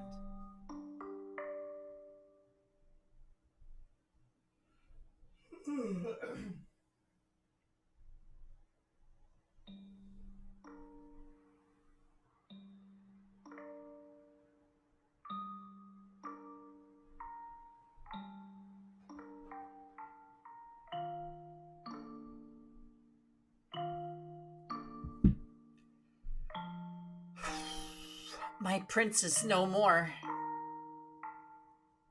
Though in her present state of mind, that image of happiness brought her nothing but misery. And the worse she felt, the more frustrated she grew at the smiling girl and the kind boy of her past. The princess is no more either. You're not a princess anymore, Nellie. Some other woman has taken your place. I trusted you, Mel. I believed you would always be there for me. This painting is nothing but a lie. That's not the real Mel. That's not the real me. It's all a big fat lie. A lie. I'll turn this lie into the truth. I wish this painting never existed. That it was never made. That I never had a brother. This painting.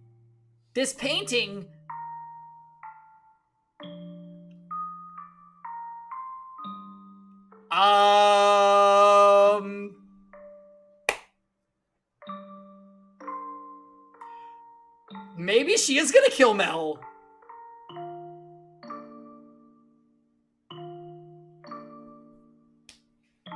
Karoy, you madman.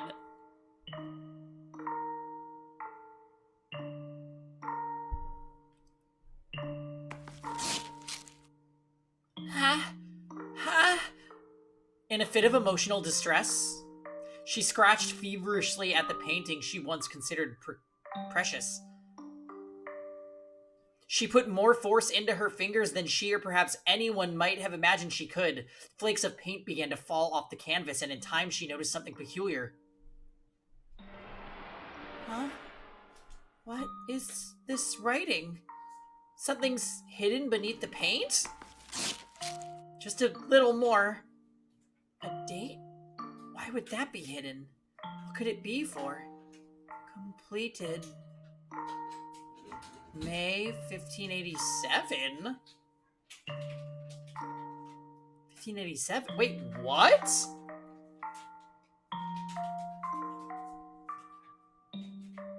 She read aloud the faded, scratched up writing. Wait, aren't they in 16...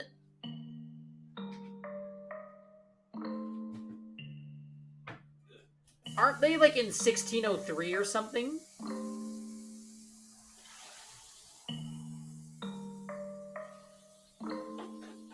That's slightly off the mark?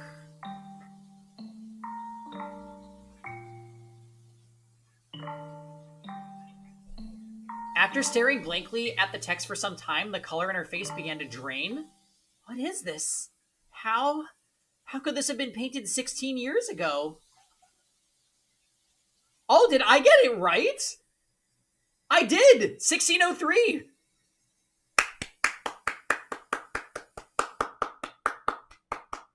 Okay, now wait a minute. How old is she supposed to be again? 13. And in the photo, she's supposed to at least be like maybe 7, right? So the math is not mathing.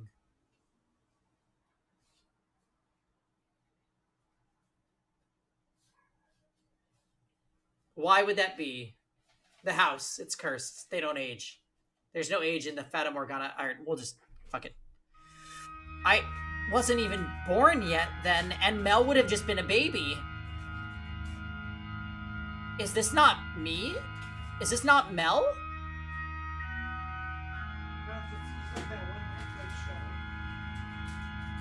There's still more writing.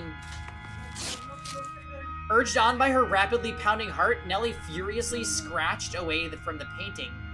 Even as her clean pink fingernails were soiled with fragments of paint and blood, she did not stop. She was so overwhelmed by trepidation that she could not stop. She had a horrible premonition that something was about to happen. Something indescribable, incomprehensible. This is how I envision your son and our unborn daughter might look several years from now.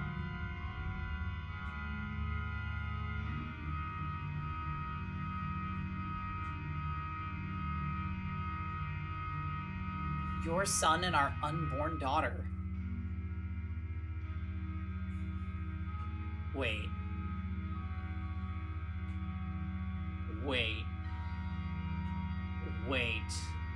No! That means they have different mothers. And it's gonna justify... Oh no!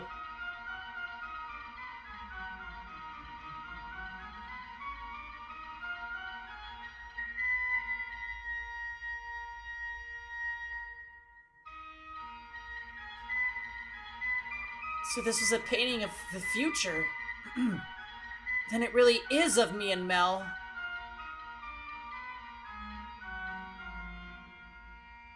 I have to get out of here! Less family ties? No. That does not deserve a smiley. This is gonna justify her romantic feelings for her brother because he's a half-brother. That's still fucked up. No, use your head, stupid. I'm only 14. Hi, Bubba Wand. This is getting weird. 16 years ago, I would not have been inside Mother. Oh, true!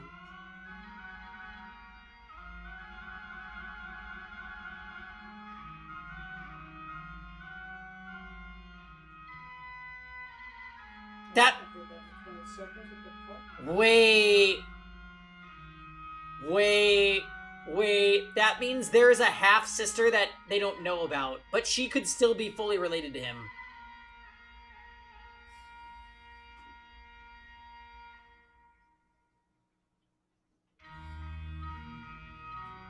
Okay. Make a mental note. It's gonna be important. But then, who is this? Who is that holding Mel's hand? Has her mother said any lines? No. But she spoke about her mother as if she were alive. So... Okay. This is of Mel and an unborn half-sister from a mistress. But Nellie is probably still fully Mel's sister. That is what I am getting from this. But the painting in her room is not of her, which is fucked up.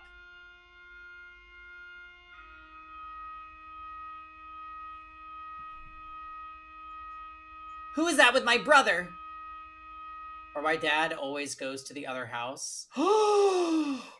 Jordan, actually though, the father has another home he's always visiting.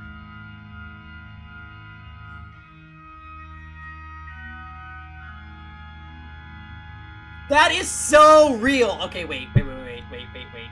More. There has to be... Ow! Found it. There's more writing. I have to know what this is. Calm down, Nellie. It's nothing to get worked up over. I'm sure it's nothing. Hey, Natalie. We're getting to a very high drama point. You put your hands on your face like Daily Vigil does? I did that, yeah. I did that. Sobriety Saturday already ruined. Thank you. I'm only gonna do that at points of intense emotion story time, so please brace yourself. Calm down and read. There's nothing to worry about. If our unborn child... This is what the writing on the painting said.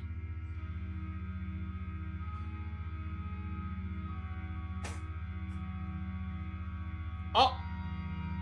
If our unborn child does not have your hair color, then you will probably not be able to take her as your own. I will be punished, and my life made miserable. And so I pray that this child might have flaxen hair.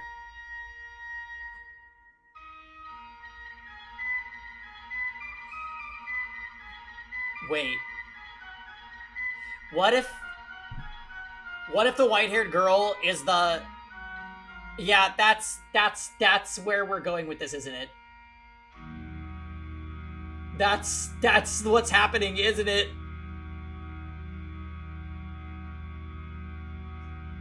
It's the double incest. Get me out of here, get me out of here, get me out of here, get me out of here, get me out of here, get me out of here! Oh.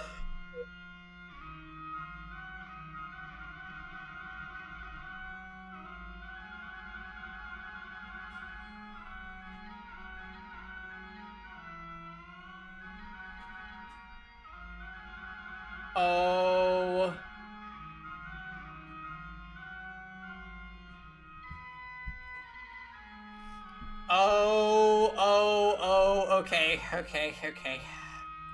Though it is a sin to wish she has in her a... Is it a sin to wish she has a trace of me in her?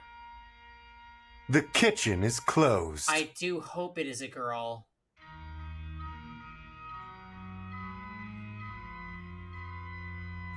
What am I reading? I don't get it. Someone tell me. What does this mean? A painting from 16 years ago. Hair color. Sin. I do hope it is a girl.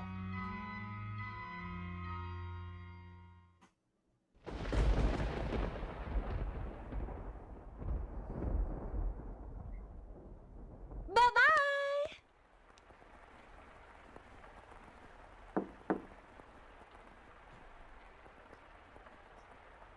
Don't answer it! Actually, I don't...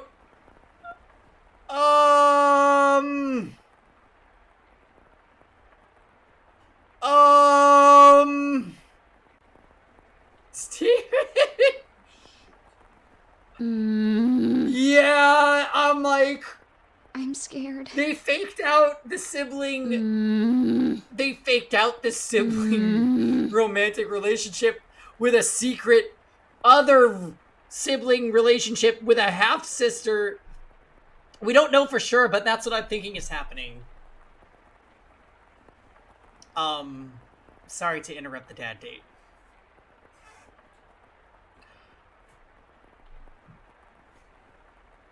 Wait, what the fuck?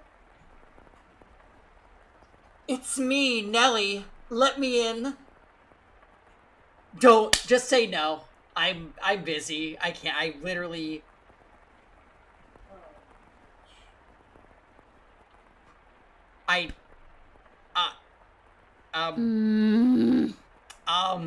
Party? Lady Nelly. Oh, you changed out of your dress. They're basically sisters. Something extremely fucking cursed is about to happen. I'm scared. So saved. That's a shame. It looked nice on you. Oh, maybe, you know what? Maybe we have no reason to be worried. Maybe we have no reason to be worried. Maybe this is just like, she's gonna realize that they're half-sisters, and there's gonna be a bond, and they're gonna be friends. That could happen.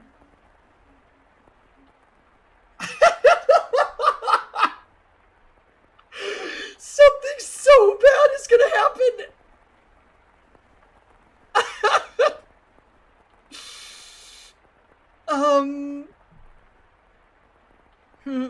It really did look We should so advance. nice. Almost like you were a princess. Oh, she's got... All right, no. I'm scared. No. She's literally...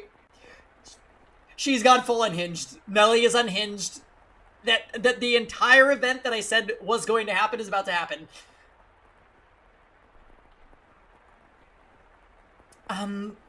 Lady Nelly? Say, I've got a question for you. Do you mind?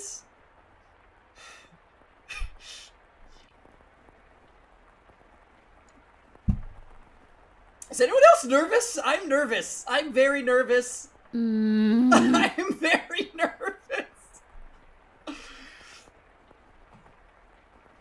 By all means. Chimazing, did you catch what we just discovered? Tots is sitting on us. I don't want to die. Why a dryer? Emergency! Emergency! Amazing. We got faked out with one sibling romantic story with him falling for a girl that's actually probably his half-sister. And Karoi is laughing evilly, and... Hi, Twice. Lend me your strength. Something.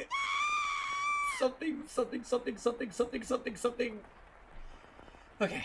Now the fake sister is going to kill the real sister. Yes, that seems plausible. Okay, by all means, let's just go. What color hair did your father have?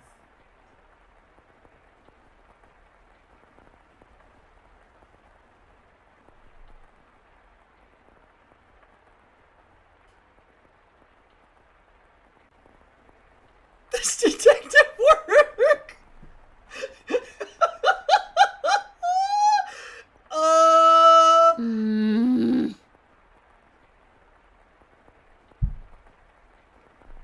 I have ascended!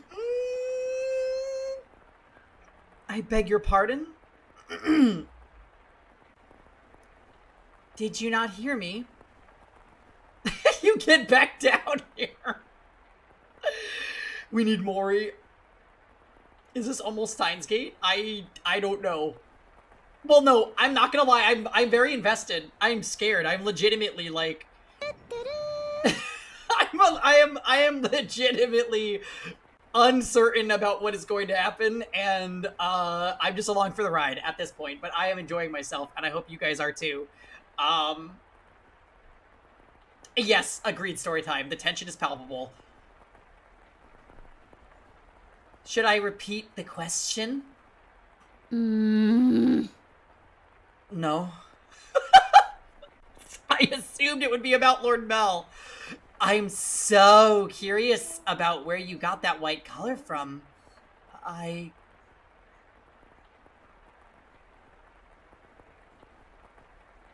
father was more tan than white, so I didn't inherit my paleness from anyone.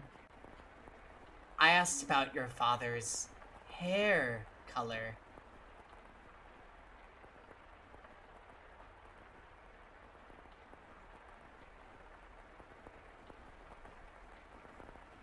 Why would you want to? There's no reason you can't tell me, is there? No. No. Wrong! You have to admit that it's flaxen. My father, had white hair. But that was simply because he was an older man. I do not think he was born with... Ha! Lady Nellie?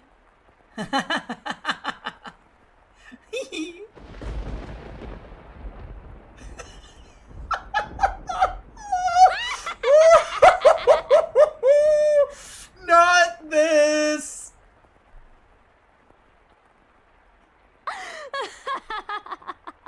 Casey Wendy runs screaming.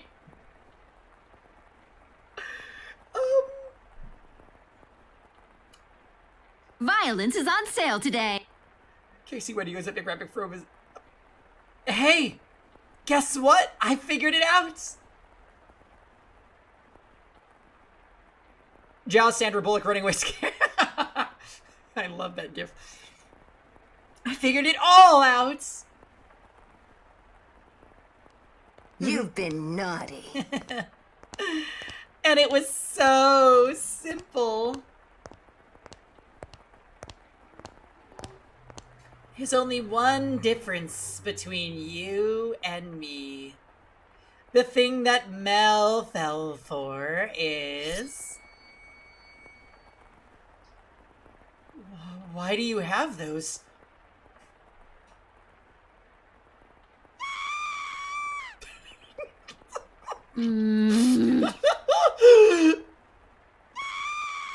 No! Stay back!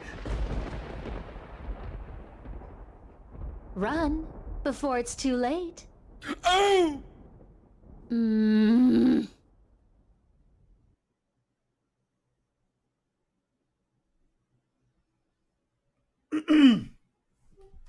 Ah, we have finally reached this point in the tale, Master. If your memory has been refreshed, then we can return to the mansion immediately. Very well then. If you insist, Master, we shall proceed with the story. It was a stormy night, much like the one the white-haired girl had first arrived on. It was quiet as a crypt in the mansion. Not a single light visible in the halls.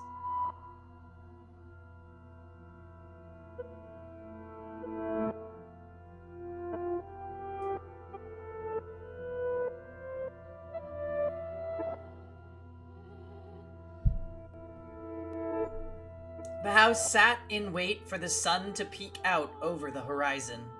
The darkness is generally speaking something that rushes by like a gust of wind as we sleep. The flaxen-haired young man too lay in bed.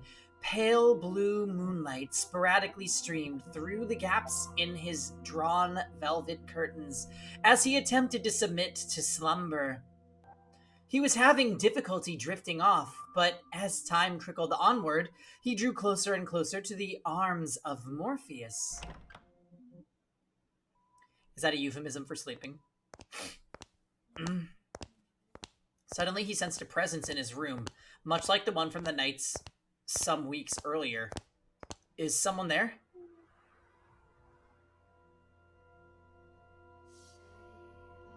Let's go down to breakfast like they do in Traders. I'm sure we'll all be down shortly. Well, we're still in the night where something went down, so I'm scared. Morpheus is the dream god? Oh, okay. Answer...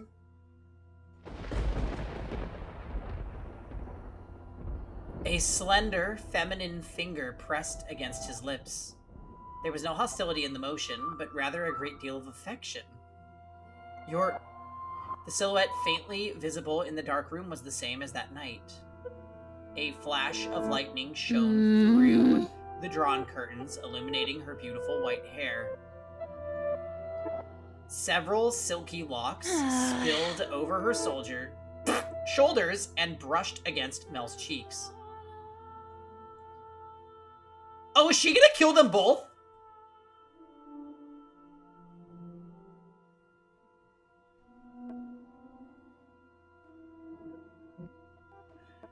A couple soft puffs of air tickled his face as though she were silently laughing.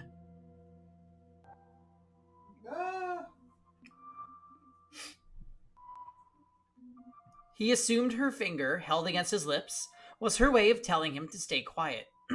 She began to slowly, delicately trace the outline of his mouth, moving down his cheek and along his jawline as if over porcelain. You're, rather more forward than I remember. Well, I suppose you always were quite daring.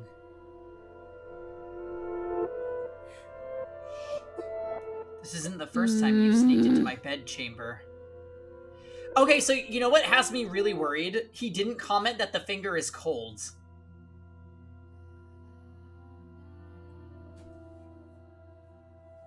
I'm scared.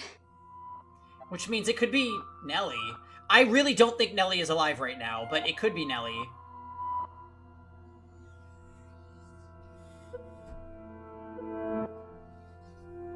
What if it's Nellie with a white wig on? Alright, you know what? If that happens, I don't know what I will do with myself.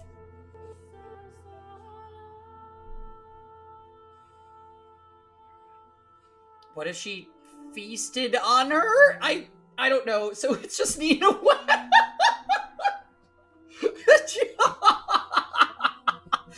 She took her hair. You guys said it was a haircut.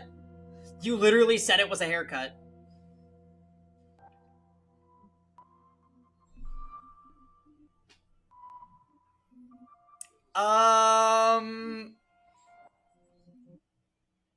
Wait, no, it's saying it like she's there. Did she scalp her? I don't... The boy said in an attempt to conceal his surprise. Do you remember the nights she came to exact revenge on him for her father? Indeed, she had proven herself to be a rather bold girl once already. It's dark. I can't see you very well. Why don't I light a lamp, or perhaps we could open the... Before he could finish, the white-haired girl sealed his lips with her own. In the near total darkness of his bedchamber, the two shadows appeared as one. Oh no. They remained that way for several minutes. Their kiss was innocent, no more than the pressing together of two pairs of lips. God damn it if this is Nellie. God damn it if this is Nellie! And at the same time, the white-haired girl lovingly ran her fingertips across his skin. He didn't say there... It's not her! When their lips separated, Mel gasped for air. It seemed as if he'd been holding his breath. Slightly embarrassed at himself, he said,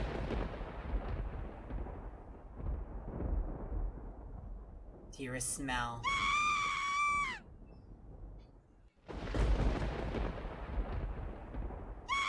I knew it!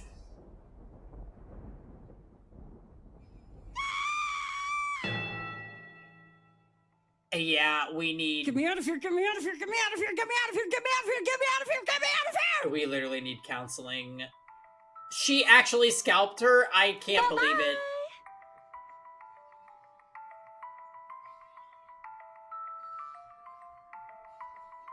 We got catfished by our sister. Well, we were in love with our other sister. And then this... Alright. This will be the Nina West phenomenon. Moving forward.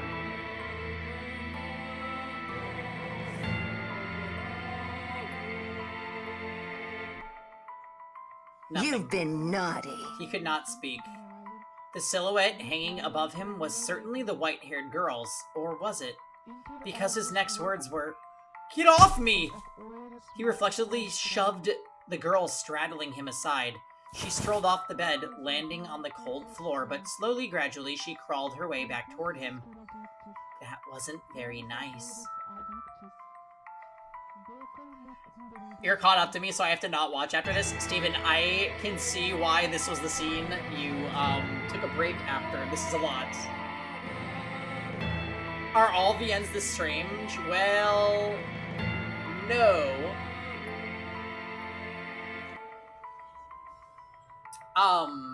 Yes. We will discuss this in detail later, Steven.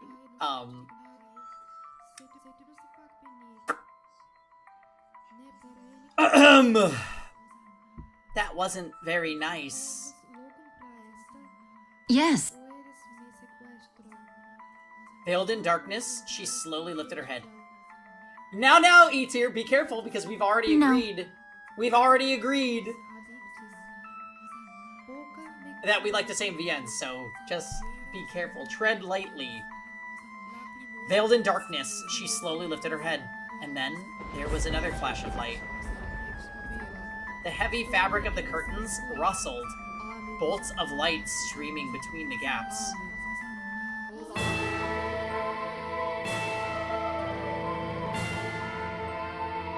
Her flaxen irises gleamed. Thunder! Though in the bluish-white light, they took on a twinge of almost golden glow. No need to be so rough. This isn't the first time she's visited your bedchamber, is it, Mel?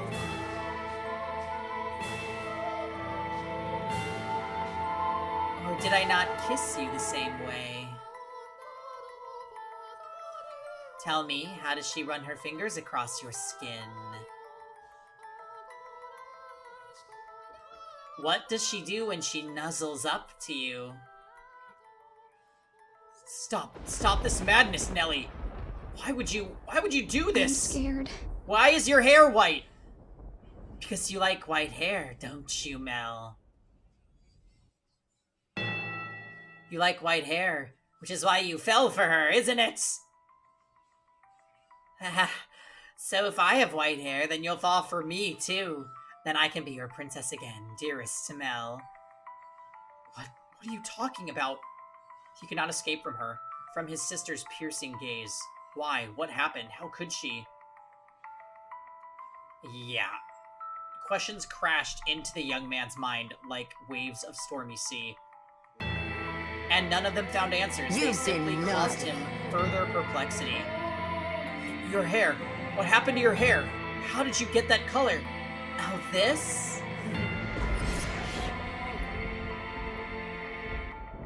You like my wig?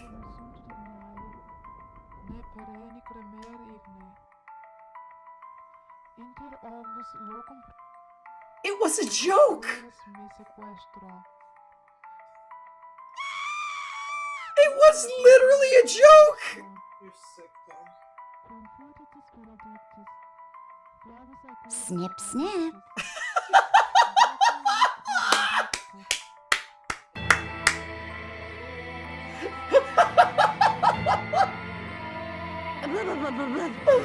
Oh! Snip, snip. That's it. I have to go. I'm going to get a drink. Snip, snip.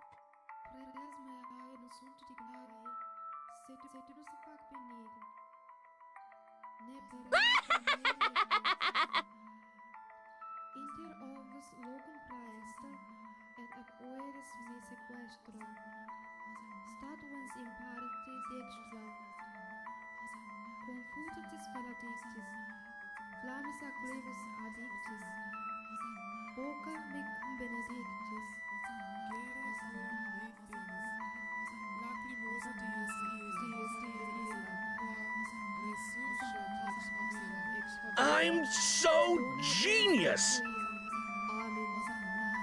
Help! Help!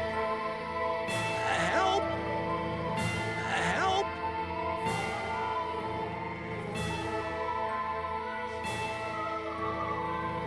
Help!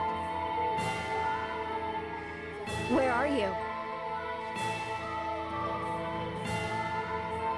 Hurry! Hurry!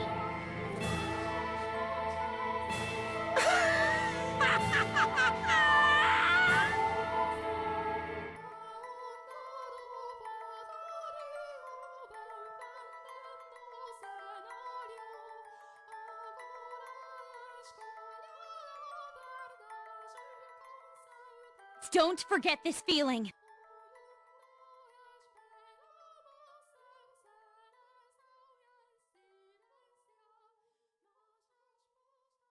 You've been naughty. Where are you? What are you doing?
Hi guys, I'm back.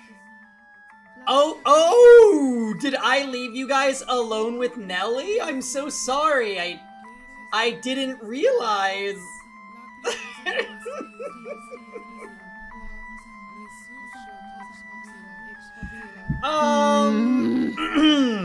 Well then.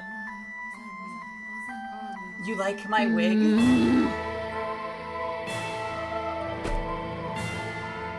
You will suffer! A shame I didn't come back with.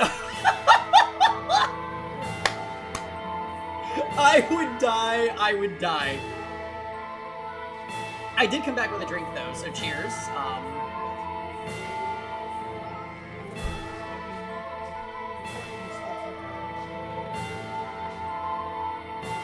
But as soon as the words left her mouth, Mel was in motion, propelled by pure instinct. I know. If I had a white wig, I would have done it. I would have been like that guy on TikTok with the Sephiroth wig, you know, the one where he's like It's not a wig, it's his hair. and then he's This is real hair. Someone help me find my TV remote. You don't need that, Jordan. Just focus on the stream.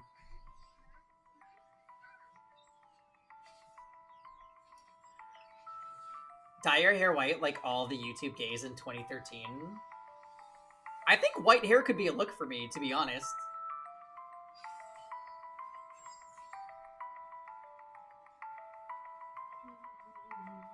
Yeah, like silver? Just saying.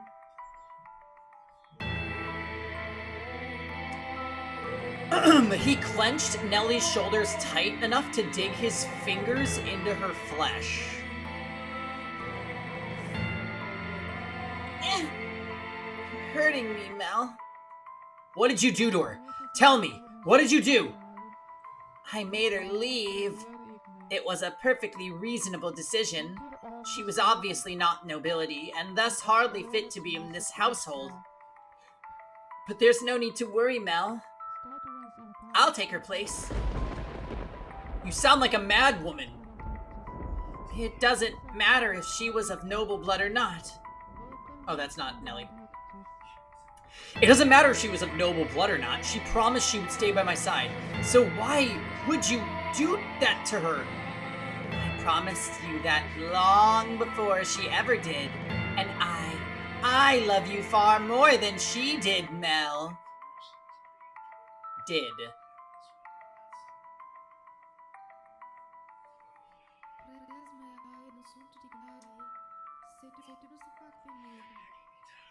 Have you lost your mind? You're not making any sense. Where is she now? What is she doing? It's always her with you. What more could you want from me? Tell me, what does she have that I don't? What do I have to do to get you to focus on me and only me? We're siblings. Don't you understand what you're doing? Oh, I understand quite well. Far better than you do, dearest Mel. I even know that a former queen was executed for it. But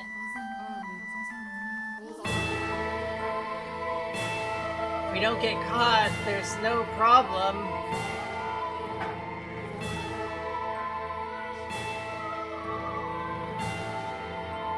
We need that song to play. Nellie, you... Are you saying you've always felt this way about me? Oh my, you didn't notice, dear Smell? You truly are a dense one. I guess romance just isn't your strong suit. But you've noticed now, haven't you? You know exactly how I feel about you, right? Quit it. Enough. Don't say anything else. Stop. Stop having these insane feelings for me. It's disgusting. What are you laughing about? Poor Mel. Content in your complete ignorance. All right, I'll tell you everything. Mel, you...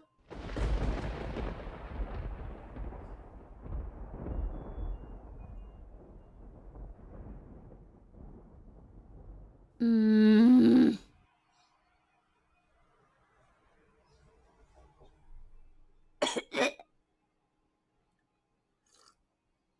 gonna kill you! Can only love blood-related women.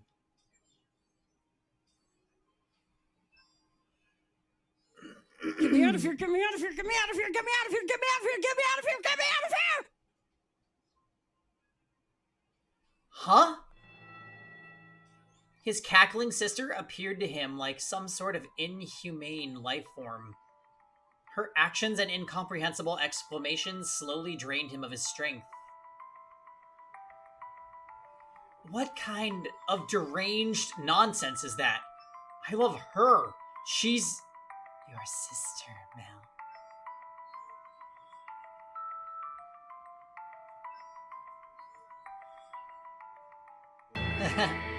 Very funny. How far out of your mind have you gone, Nellie? Poor Mel. Do you honestly know nothing? Say, her father was a painter? Not 2027. He painted pictures for a living. Oh, wait.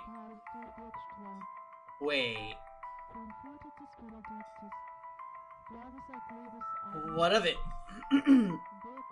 For a time, her father painted for our family. You've seen the picture before, dearest Mel. The one hanging in my room of the two of us. What was painted by her father. He did a good job, didn't he? Kept asking and asking until you finally agreed to hold my hand. But how'd you feel about that? You were rather embarrassed, weren't you? Do you remember that day, dearest Mel? You couldn't possibly remember it. But there's a chance you might remember this. Before we moved to this mansion, we had a painter with white hair. I don't remember any such thing. He was long ago a painter in service of the Rhodes family. But that painter did something very, very bad. And because of that, he couldn't remain a part of our household. Do you know what he did? He lay with Mother.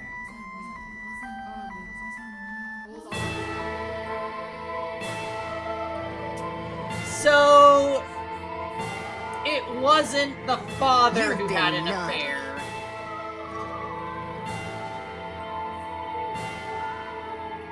It was the mom.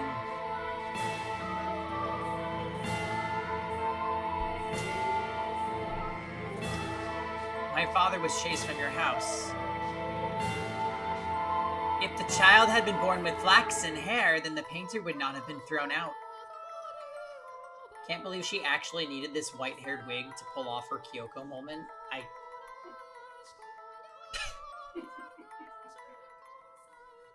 God damn it. 11037. Yeah, me too, Kuroi. It was weird. Oh, God. The baby would have been accepted as part of our family, but that wasn't how it turned out.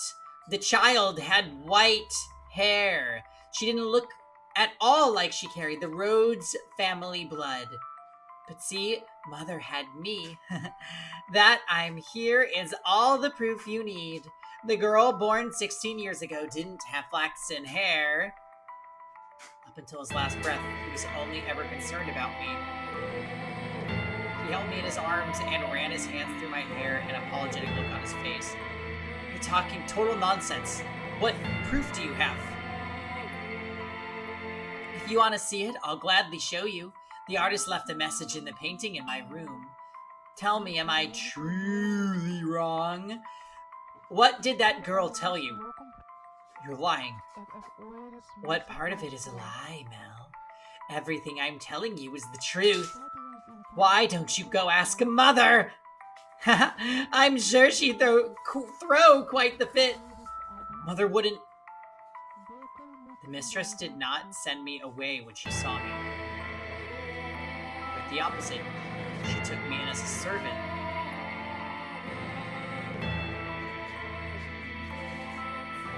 It never made sense to me why she would hire a maid she knew nothing about, someone who just showed up at the door one day.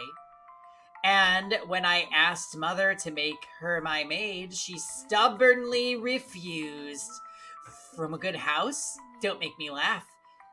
If she were really nobility, she would have given us her name. But Mother was so desperate to cover up her mistake. It doesn't make any sense. I don't believe a word you're saying. It couldn't possibly be true. Wouldn't it be nice if you could bury your head in the sand? Yeah. Let me pretend for a second that I'm surprised, Thomas.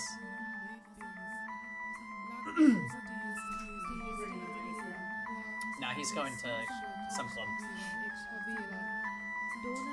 Wouldn't it be nice if you could bury your head in the sand? But Mel, feigning ignorance is a sin.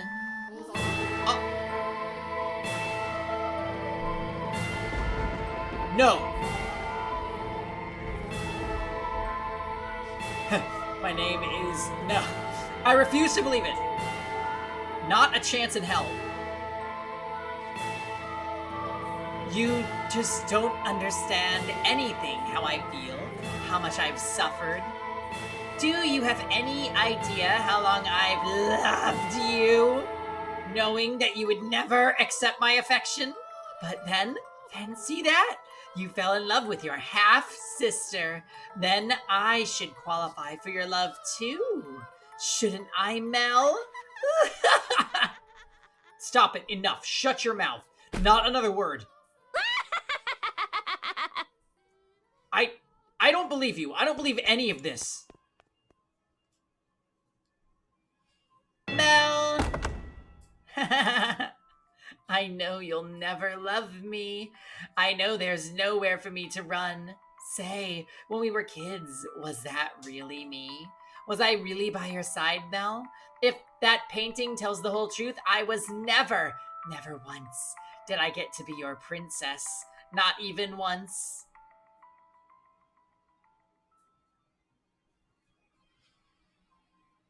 Dearest Mel, can you go away?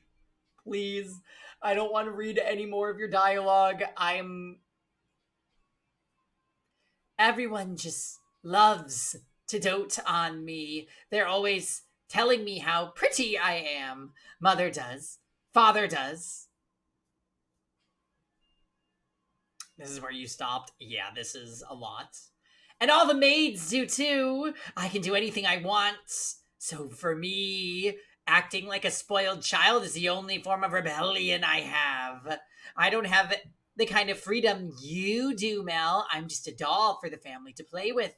When I have visitors, it's only ever for show. So it's not my fault that I don't have friends. Dearest Mel, you're the one only one who's ever cared about me more than anything in the world. Dearest Mel, I always knew how I would react if you fell in love. I would cry my eyes out. I would envy her to death. I would get angry as a bull. But eventually, I would give up. I knew I could never have it my way. After all, my feelings would never bear fruit. So why did she have to be your sister? Tell me why.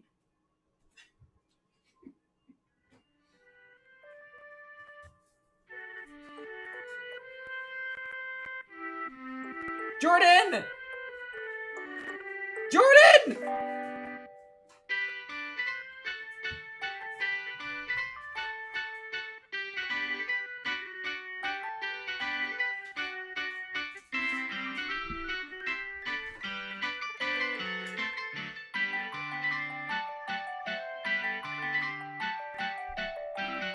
Alright, Steven. See you later. Race Peggy and play through it all. I think we're gonna try and play at, like, relatively the same pace. You wanna play FF7? Oh, I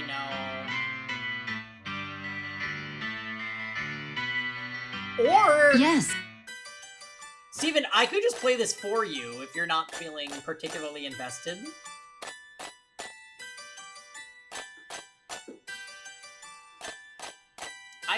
I could suffer for you, you know what I mean? And honestly, I'm not even suffering. I kind of, like, okay. This sibling thing is... It's fucking weird. He likes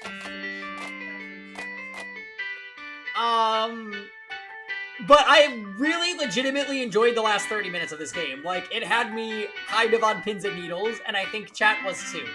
So, that is generally the sign of a good VN. Like, we're invested. Never once were we invested in Inescapable, for example. Right?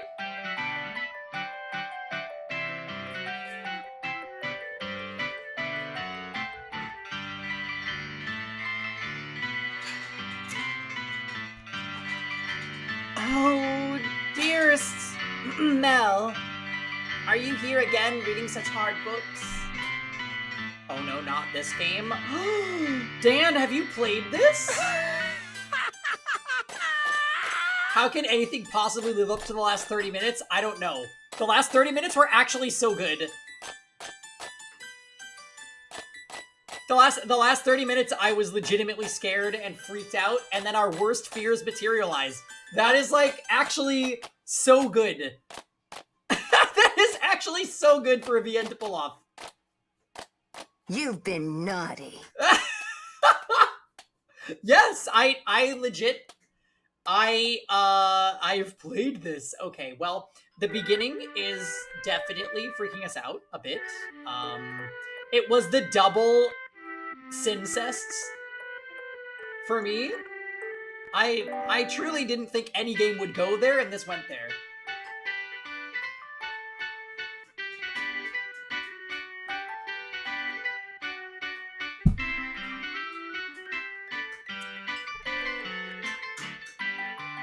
Your eyes will go bad if you spend too long staring at pages.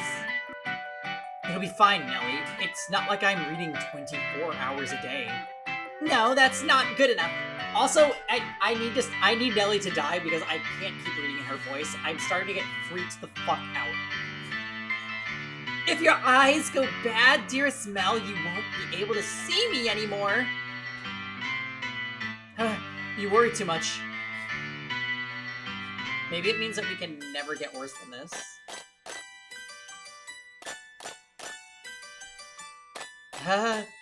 You worry too much. I can see you fine and well, my princess. Your hair glimmering like the sun and your beautiful smile. I can see you clear as day, and that'll never change. Plus, the skies are clear today, so you're even more radiant than usual. You know, this is my favorite season. Winter's cold and there's so much rain. I can't stand it.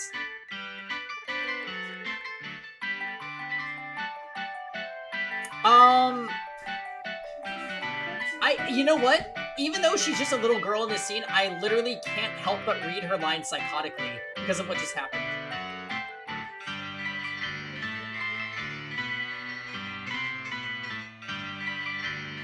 Mel is the most pathetic, sad sack. I mean, he's getting double jebaited by his sisters. That is like, what did he do to deserve this? I mean, maybe there'll be a banner related to this game here. Why is it playing that music? It's the bridal banner. Who the fuck is that? The bad bitch. Okay, FBA choice. Oh, not them doing... Maybe they'll give us Groom Ask Her. Not them doing a bride banner and FEH and making more OCs. Just been there. Maybe we'll get Groom Ask Her.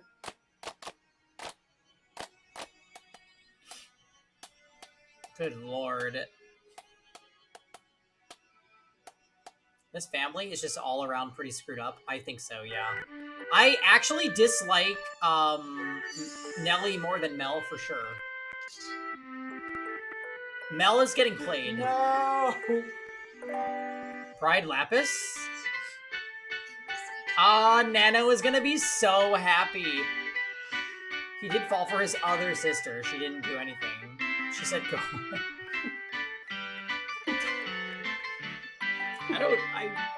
I don't really know what to feel right now. This has been a lot.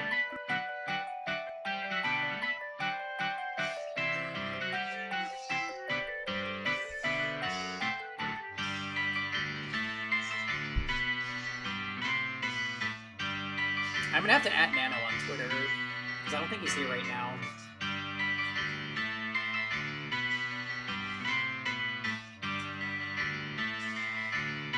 Are they gonna do it? Groom Outpost? No, they would have shown him there. Who is that? Oh, Nell from the DLC? Interesting. As it gets closer to my birthday, the clouds go away, and I just adore the sun. Ah, yes, it's almost your birthday, isn't it?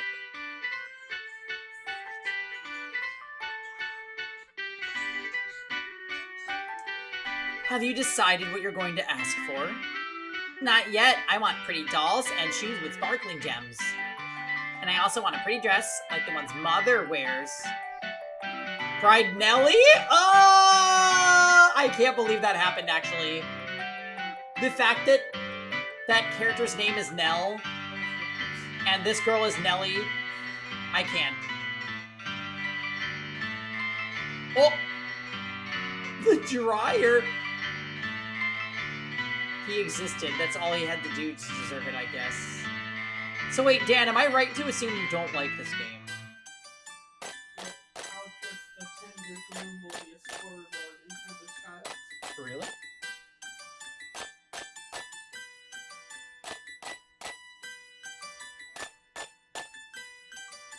No, honestly, Dots, I'm here for it. My opinion as the streamer is I'm enjoying it. And it did something that not every VN does, and that's put us on extreme edge. And then Release you. It gave him sweet, sweet release.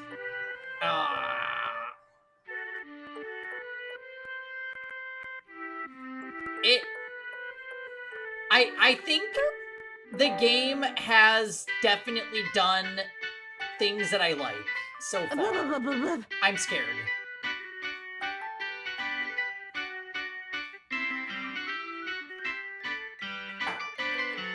Yeah, I mean, Tales of Arise, listen, that was a whack game.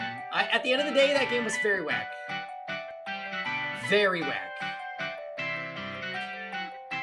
But I think all Tales games are pretty bad.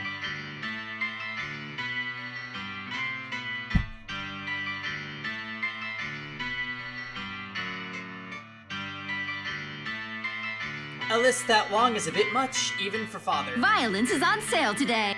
Yes, the chat is being violent. Anyways, what I mean to say here is, I think that this is doing fine. So don't feel like you can't speak to the game, Dots. I know you're just withholding a lot of words because you don't want to spoil, which is appreciated, but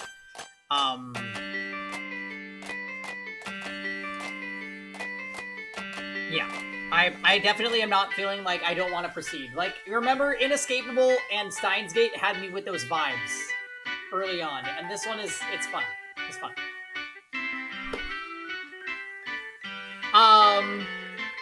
But dearest smell.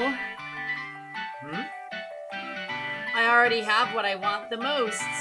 So the truth is, as long as I have that, I don't need anything else. Oh, and what would that be? The hairpin they bought for you the other day? Or maybe the song they had written for you last year? None of that, dearest Mel. What... Then what could it be? Now I'm really curious. What is it that's so valuable to you? That's a secret! Girls have so many secrets, I just don't know what to do. Say, dearest Mel, would you run your fingers through my hair? Just for a little bit. What's gotten into you, Nellie? Why are you so hungry for attention all of a sudden? Please, dearest Mel. Okay, why is it? What? Why is it? What? Why is it flashing to something else? This Peggy voice acting makes this so much better. Oh, Nellie, what am I gonna do with you? Come over here.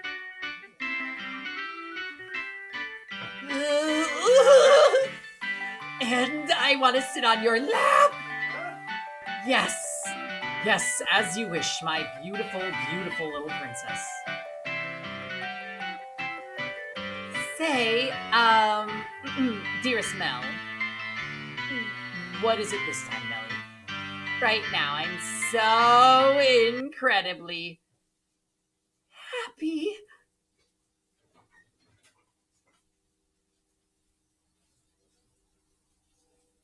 Oh, and out of curiosity, who was it that you really cared so much about?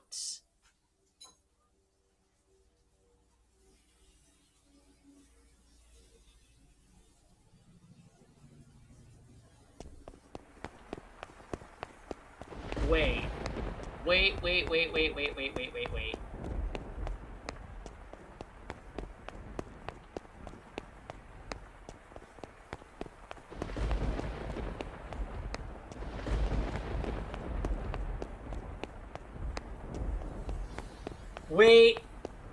There's no way that memory was with... No. No. It has to be... Only Nellie would be that psychotic in the way she speaks.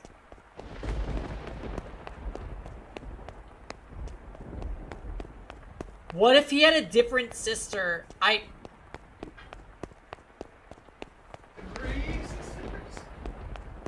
What if it was the other sister that he was... No, it can't. It literally can't be. It can't be. You know what? My mind is running wild. Yeah, there better not be a third sister.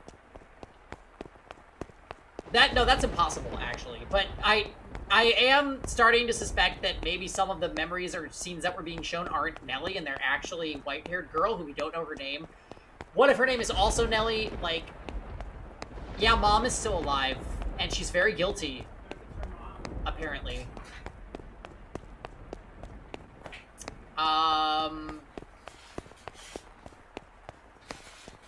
Why is Mel laughing? Ha ha ha ha! In a fevered frenzy, Mel fled from the mansion.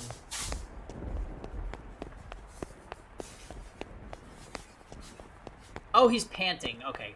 Even in early summer, the night was cold. And to make matters worse, raindrops pelted him from head to toe. But that caused him a little discomfort, for a far greater maelstrom of pain rampaged from his breast. At night, the town took on a different appearance, not simply for lack of illumination, but people active within it as well. It was not a suitable place for a young aristocratic man to go wandering unattended.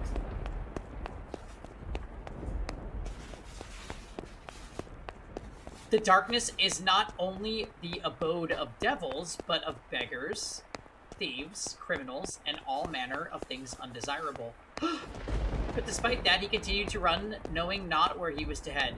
He simply went where his feet took him, and where he arrived was the church. Father!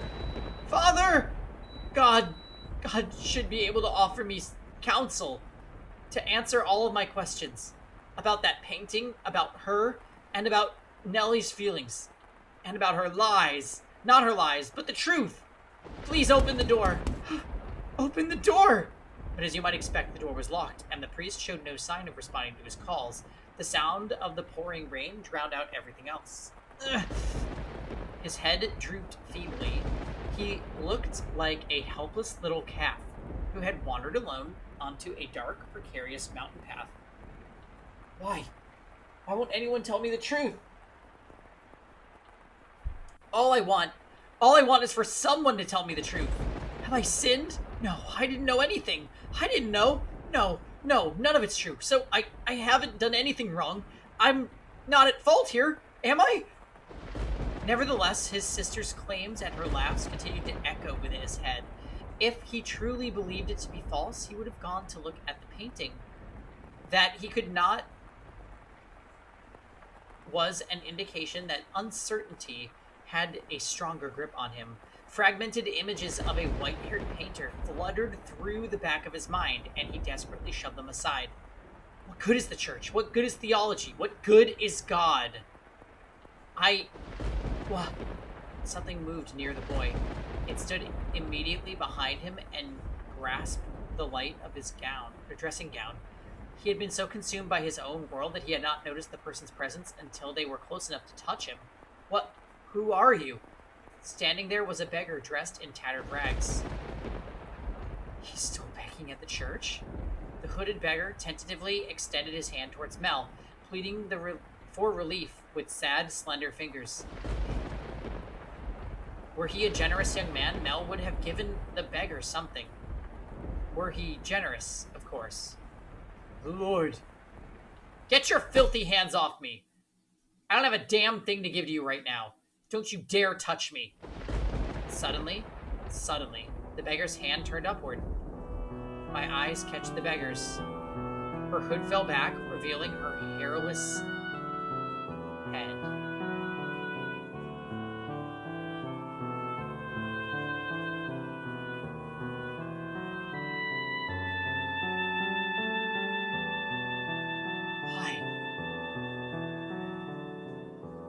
And a pair of red eyes gazing bitterly through a familiar, distinctive glimmer at Mel. Red eyes.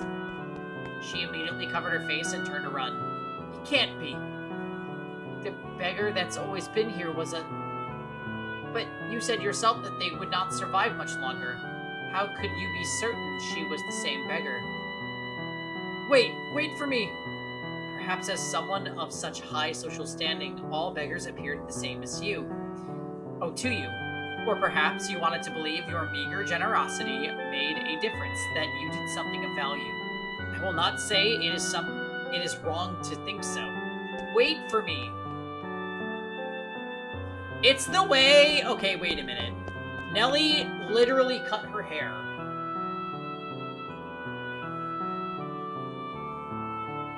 She is not dead. She actually cut her hair. I thought it was like a she killed her and then took the hair kind of thing. But no, she really cut her hair.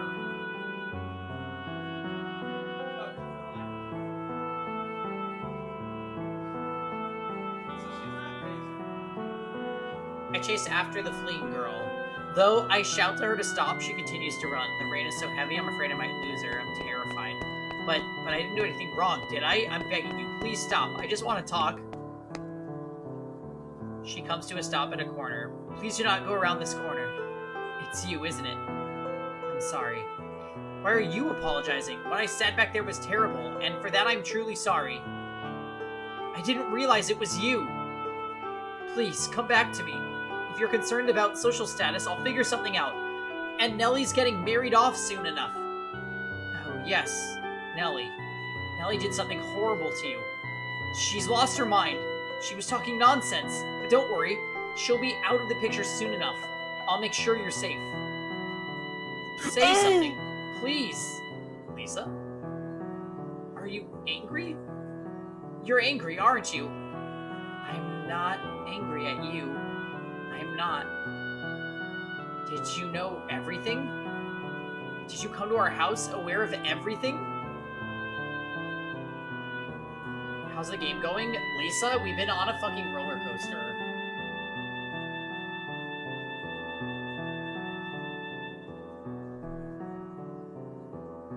What? Did you please tell me? The priest isn't around and everything Nellie says is a lie. You're the only one who can tell me it's not true. What are you... Our relationship! I don't understand what you're saying. I see. You don't know. You don't know. It's for the best. Nellie's the only one who knows, and she'll be gone before long. Everything will be alright.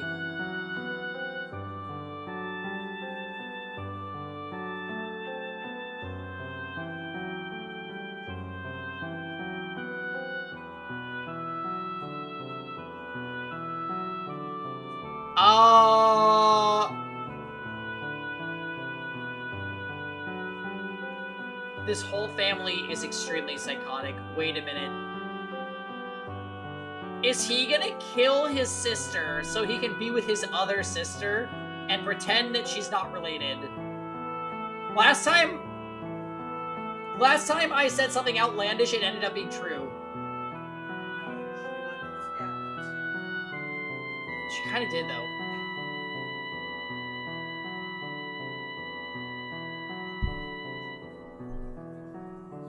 Hurry! Hurry!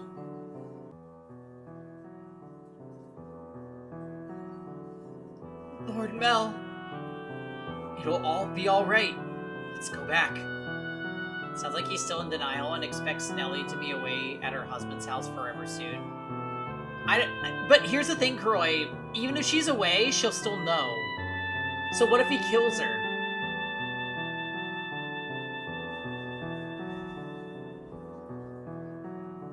Yeah, you were trying to lull a bit, I think, Prophet.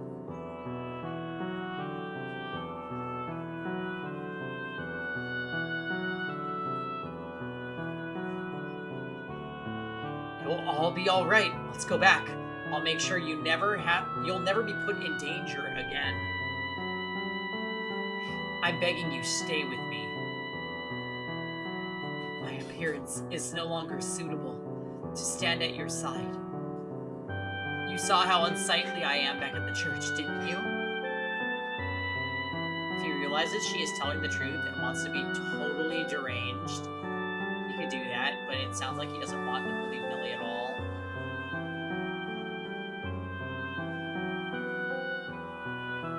Hair can grow back. That's not a problem. Now I truly look the part of the hideous witch. Is she admitting to being a witch?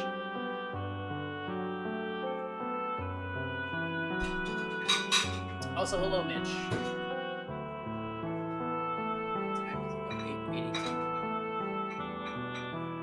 But I am to blame.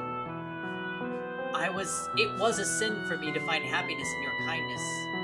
What are you talking about? My sin was falling in love with you. Not what happened to my father, nor how we had to spend our days.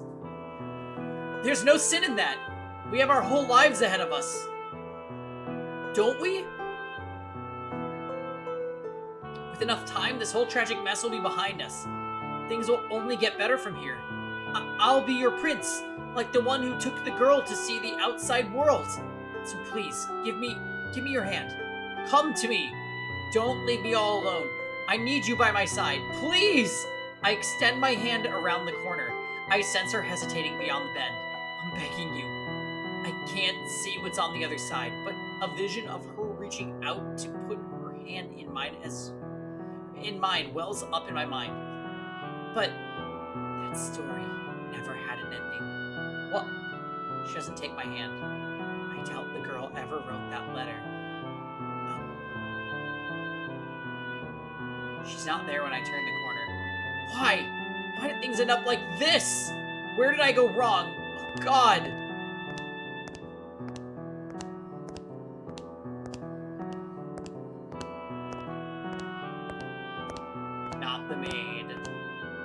Your error was likely your kindness. Thoughtlessly, haphazardly, spreading your generosity. But that generosity came from your own desire to avoid pain. For your own happiness. What should I have done? I can't take this. Everyone was happy. Nellie used to live and smile. She once meant the world to me. How did things end up like this? It's not my fault. I didn't do anything wrong. If you pretend like nothing happened, then perhaps you can go on smiling in your head. But regardless, you must follow the path you tread. It is your path alone. The path you chose when, in that moment, you decided to run. Make the wrong choice in those moments, and you shall find yourself on the road to ruin. I would have been better off not knowing. Better off in the dark. I just wanted those tranquil days to last. They were supposed to last forever. At some point, your childhood must come to an end, and that ending may not be the one you anticipated. I can't stand this world. You yearn for a world that would treat you with kindness. What should I do? What should I have done? Someone, please, help me. You should return now. If you spend too long out here, you are liable to catch a cold. Now, let us return to our own time. So the MC is Nell? No way. I'm not Nell. Mel.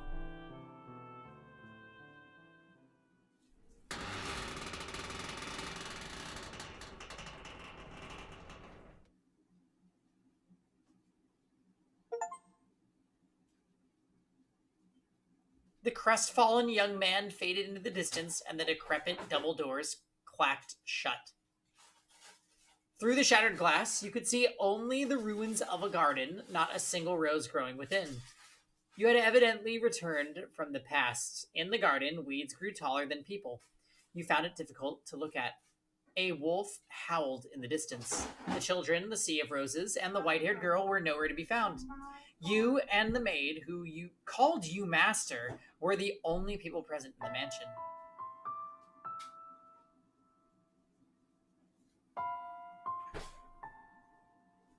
Wait, you said you wanted a sriracha? What happened to them next? Oh, master, you would know better than I. My, can you not remember? It seems this is quite serious then. Worry not, my loyalty lies with you, master. The mansion has witnessed more yet. Let us make our way to the second door.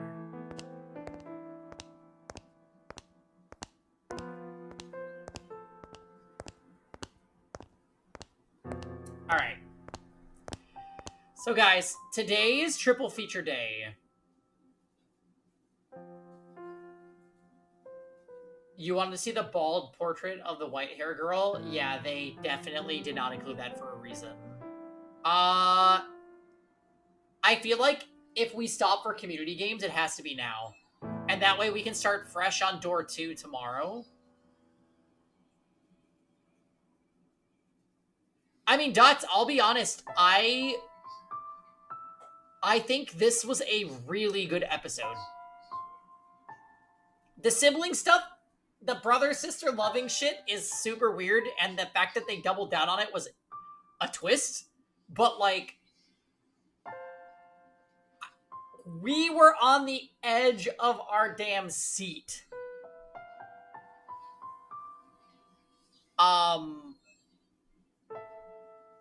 For the beginning part of that. That was seriously insane. So let's save. Yeah, I'm still here for the drama.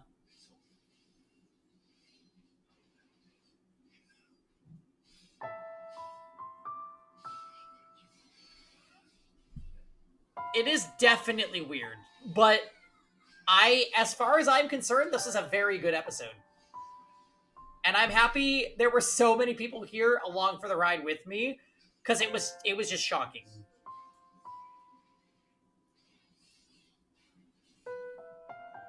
A shame we won't hear any more of Peggy's Psycho Nelly voice. Yeah, I got really into reading her lines, didn't I?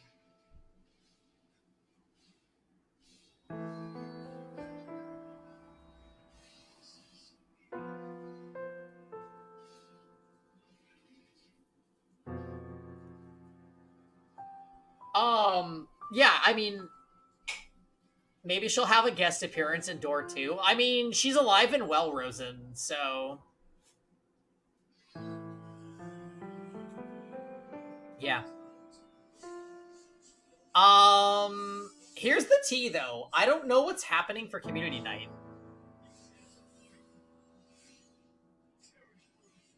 Right, she's alive, and yeah, she's definitely not well. I will go on record saying that. Nellie is unwell, straight up. She is so fucking troubled. Alright, I am going to...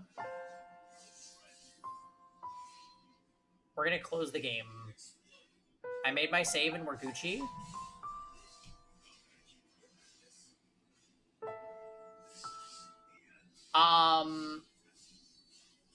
Can anyone in this family be considered well? I don't know. I legitimately do not know. I'm rearranging my situation, by the way, so please bear with me. That was honestly a really good episode.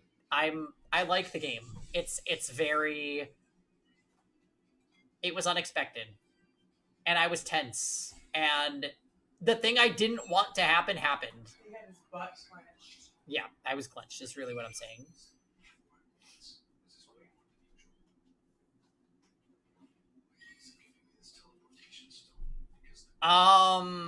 So what I do need to do now, though, is pull up. I need to pull up this.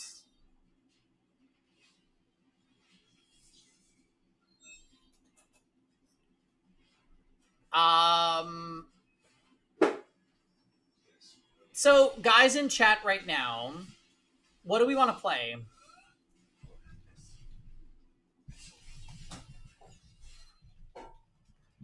I'm going to add the crew members and the Jack Boxers.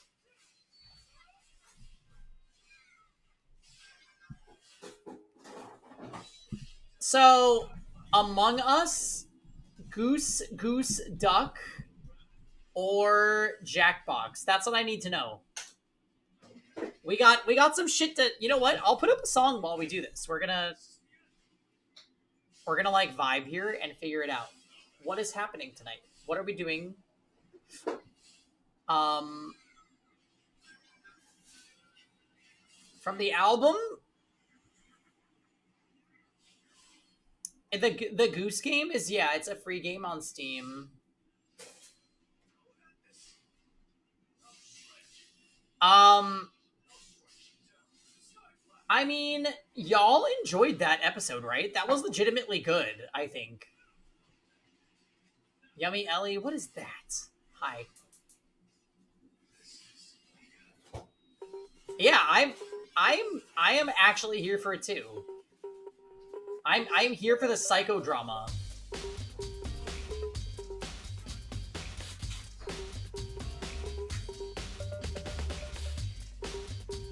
Alright, so I see Jam posted asking for Duck Fam.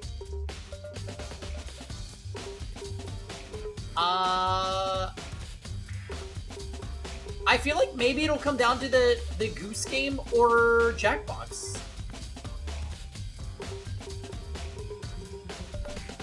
I'm liking it. Just has a lot of threads to keep track of in my head. Yeah, I like it so far too. I think it's already better than Inescapable in its entirety. Do I just play Uni instead? That sounds good, honestly. You started AI Somnium Files the other day too? You should talk to Storytime about it in the Visual Novels channel, Lisa. So fun. Oh, Steins Gate was worse than Inescapable, so yeah. They say you might beat it before me? Yeah, Storytime's like, I got plans for these coming days.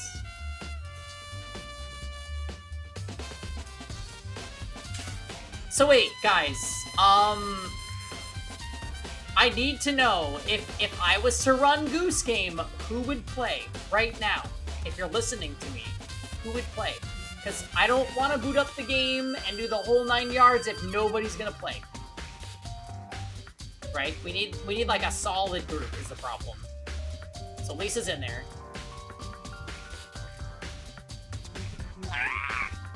Right? Jam's there. Loosey goosey.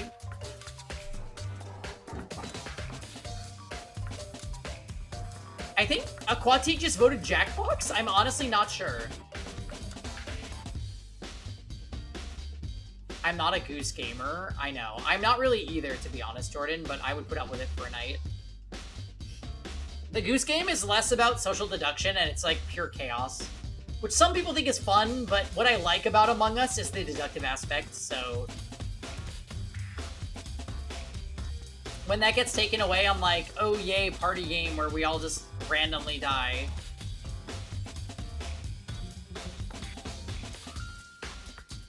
It can be fun in its own way.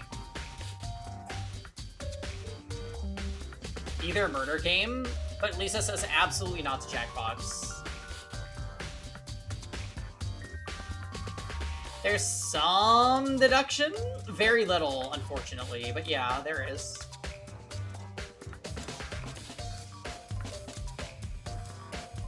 Deduction.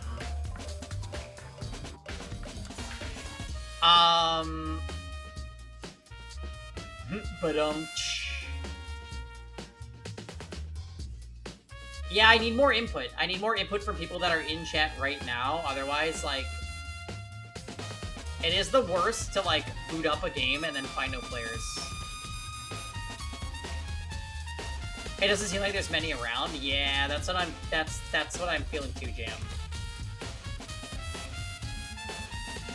Maybe all 3 games are dead in the water. You're thinking Pokerogue with wine? Pokerogue is pretty fun.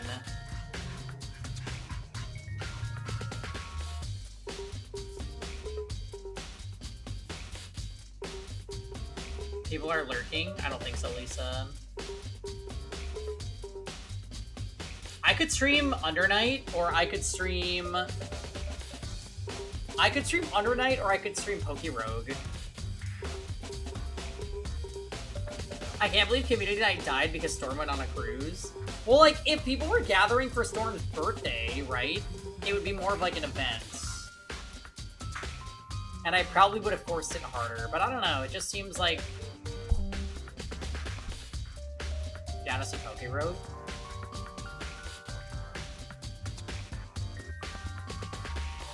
I'm, like, weirdly...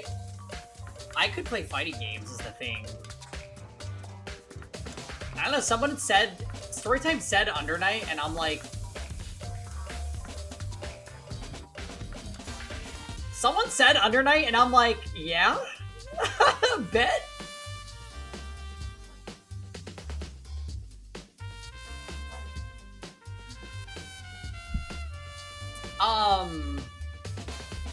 What if we turn it into, like, a song request? To battle.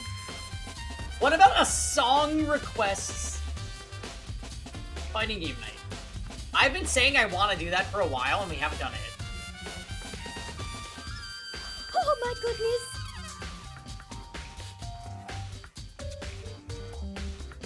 Are people willing to do song requests if I do it? Because, like, it could be a thing.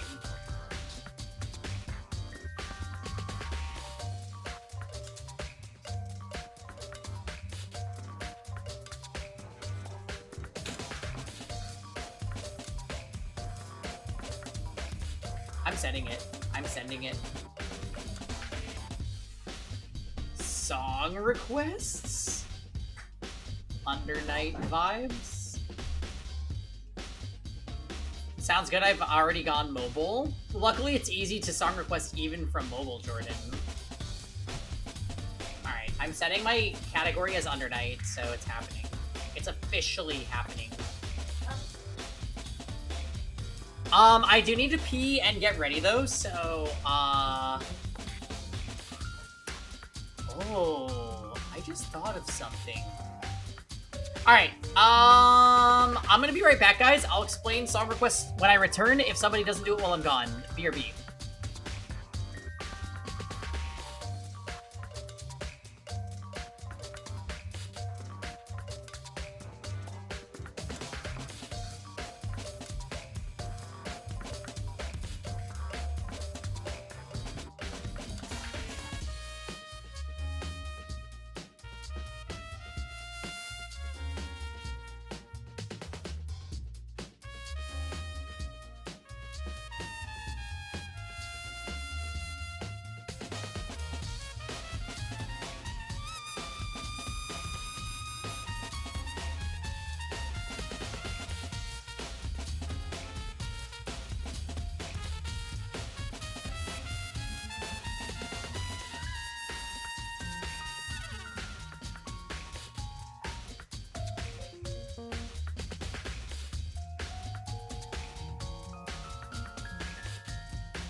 Hello? Yes, I'm here. I'm setting up. We are setting up for a fighting game song request stream, which we have not done in literal months, and I'm honestly so excited. So, guys, you know the rules, right?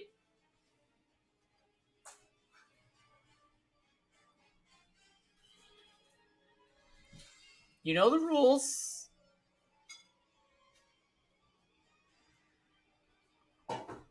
The rules are request good music or fun music. Well, regular barbecue for your fried stick or just Don't be bold. You'll survive by doing what you're told.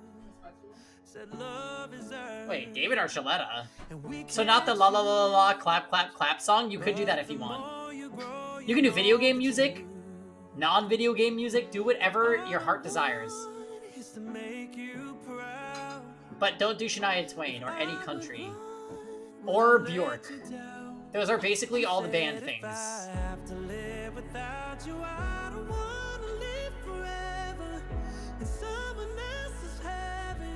So let her close the gates. Oh, if they don't like the way you made, then they're not any better. If paradise is pressure, oh, we're gonna help together.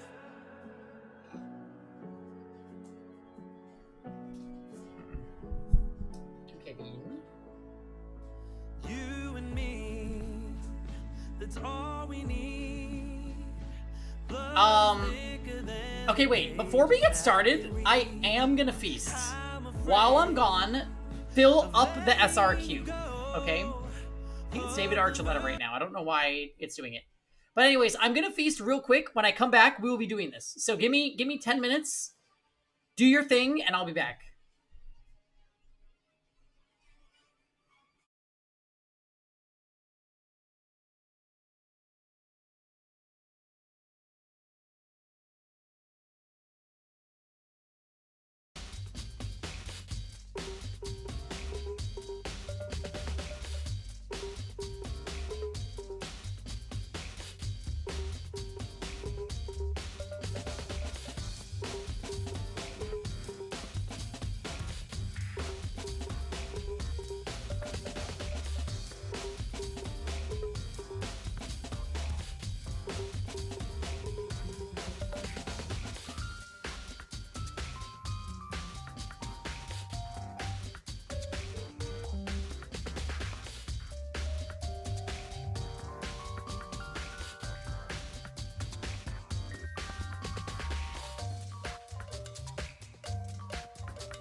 Why, hello there, everyone. I'm back. My sinuses are draining because I had sriracha barbecue sauce and it was fucking delicious, but,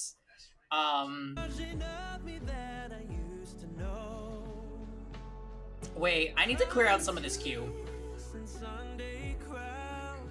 Alright, some of this is definitely tuck spam. I'm just gonna go with where Profit started, and we're gonna go from there.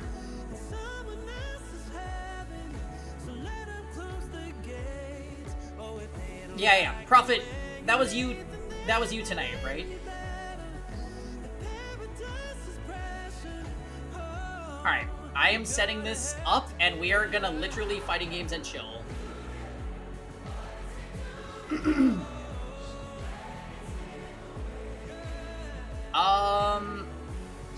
My Twitch, not my Twitch, my stream software is legitimately being troubled right now.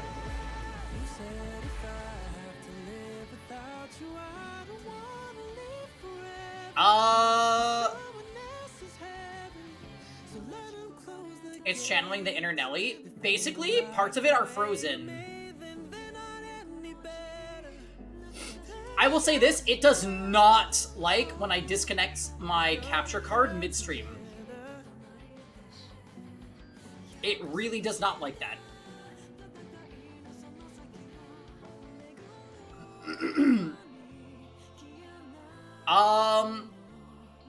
It's actually so bad I might have to restart stream. Frozen or Rosen? Definitely Frozen. Blah, blah, blah, blah, blah. Yeah, like... Oh, it is not responsive. What's funny, though, is I can see my, like, all my player cam and stuff is moving perfectly. But now it's starting to freeze. Hold on, I'm gonna restart stream, guys. I'll be right back. Did she alt-tab Under Night? Yeah, we're working up to it, White Beast. Also, good to see you. Hi. I'll be right back, guys. I'm gonna restart stream so that this runs normally, okay?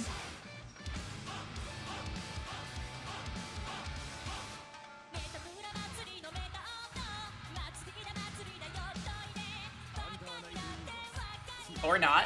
Or it's gonna freeze on me even when I try to close the program. That's cool.